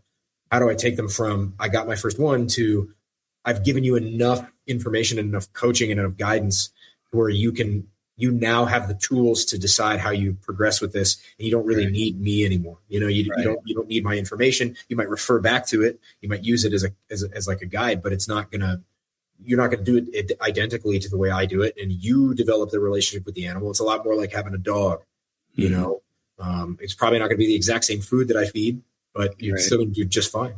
Yeah. Yeah. So, yeah.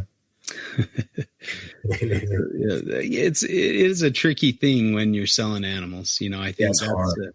It is to know how much is enough, or how much, when you're doing a disservice by continuing, to kind of facilitate this neediness or something. I don't know. Oh yeah. I think it varies with each person and each situation. But. Yeah, absolutely. I couldn't agree more, man.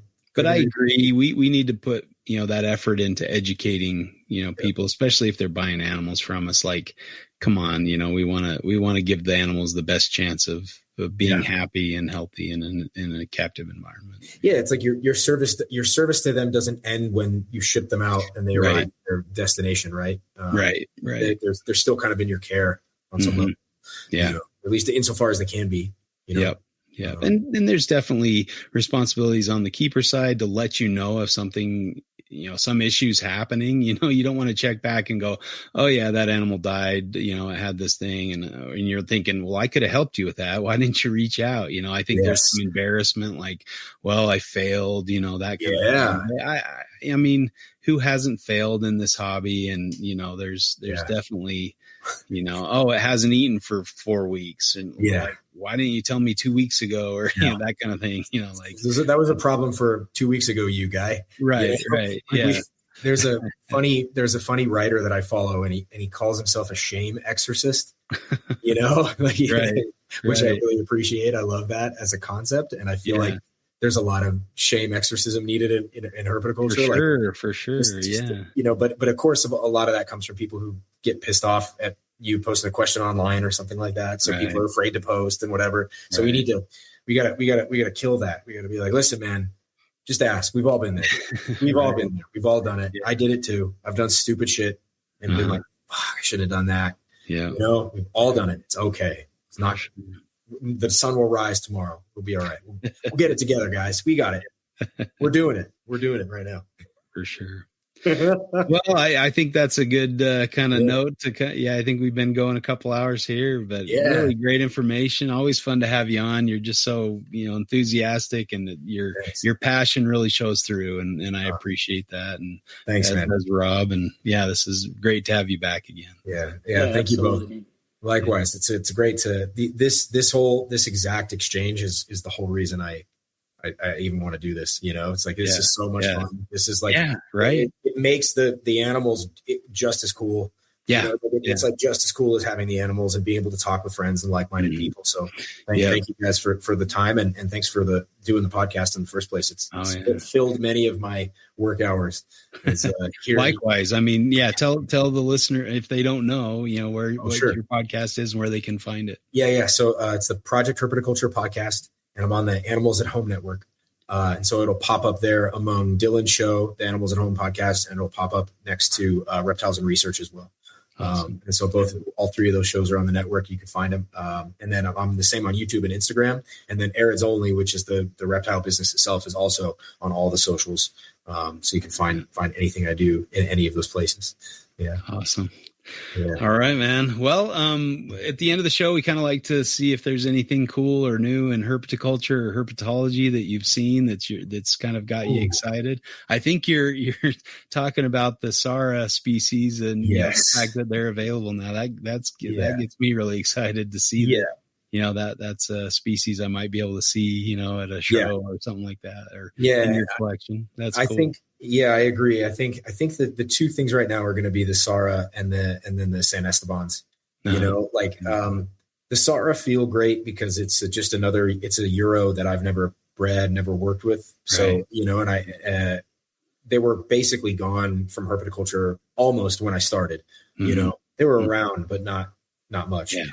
So having them is really great. They're very different than all the other Euros I have in some interesting ways. So that's super cool. But the San Estebans, they've like rekindled, like I have iguanas in particular just have a place in my heart that I don't know. It's always been there when I was a kid. That's the animal that of any kind, any iguana really. They've always just captivated me. As they captivate so many others, right? Chuck walls are so cool. The Chucks, Hoping to see one this weekend if they're out. See them. Definitely take pictures and send them my way. But so those things have me excited because they're just, you know, they're another one. Those iguanas, there's guys who breed them for sure. But they're just not as predominant. You know, they kind of take people like the pectinata a lot. Which is fair. Pectinata are great. They're cool. Awesome lizards. But the San Esteban iguana is like a spiny tail that had a mated baby with a granite chuckwalla. You know, I'm a sucker for that really harsh black and white contrast. It's just so beautiful. Their back legs and hindquarters, just so articulate, amazing creatures. And their ability to get you so much faster than you get them at all. They're like, I know I've got you pinned, guy. Right. Everything about you, quick.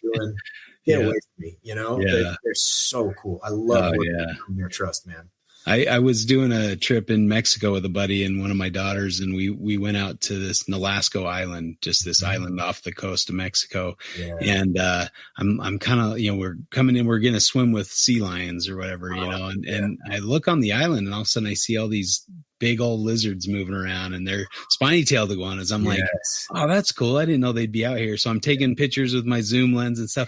Then I get back home and I doing a little research and I found out that's a different species, like the Nolasco Island spiny-tailed iguana. I'm like, whoa, Nolascoensis or whatever the scientific name is. So I'm like, oh, sweet. I just added another, you know, new species to the list. I didn't even realize they were there. You know, cool. That's so pretty sweet. But they're cool. I think it's from my childhood when we went to the Tucson Desert Museum, you know, and they have that population running around. Yeah, the San Esteban. Their crosses. Yeah, I don't remember the name of the other species. Was Frank the one that he might have been responsible for those? Like he might have released those on the zoo grounds or whatever. But that's what people say. That's the rumor about the calico chucks too, is that they ended up in somebody. It was like, you know, two of the pure island species ended up in somebody's yard, basically. Yeah. That's the lore anyway. I don't have any documentation, but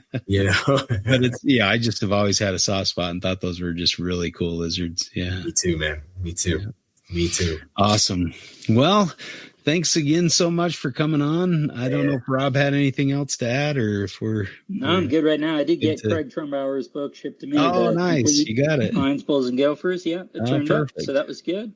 Hell yeah. Excellent. You were on the pre-order list and so finally got it.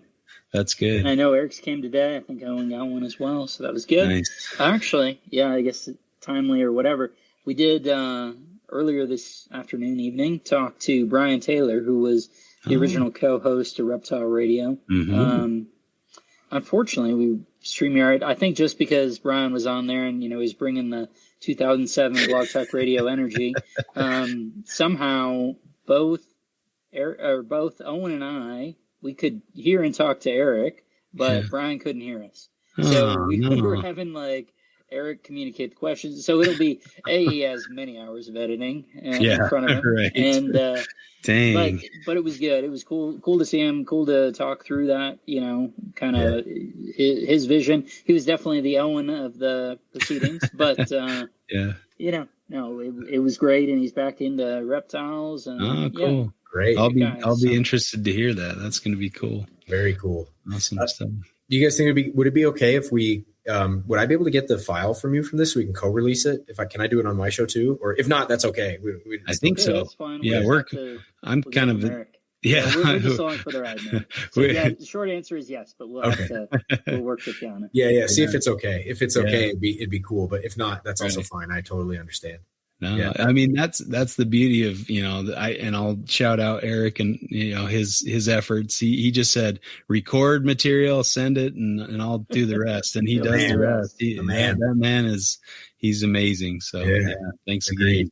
Yeah, and I guess with that we'll say goodnight and we'll see you next time for Reptile Fight Club. See.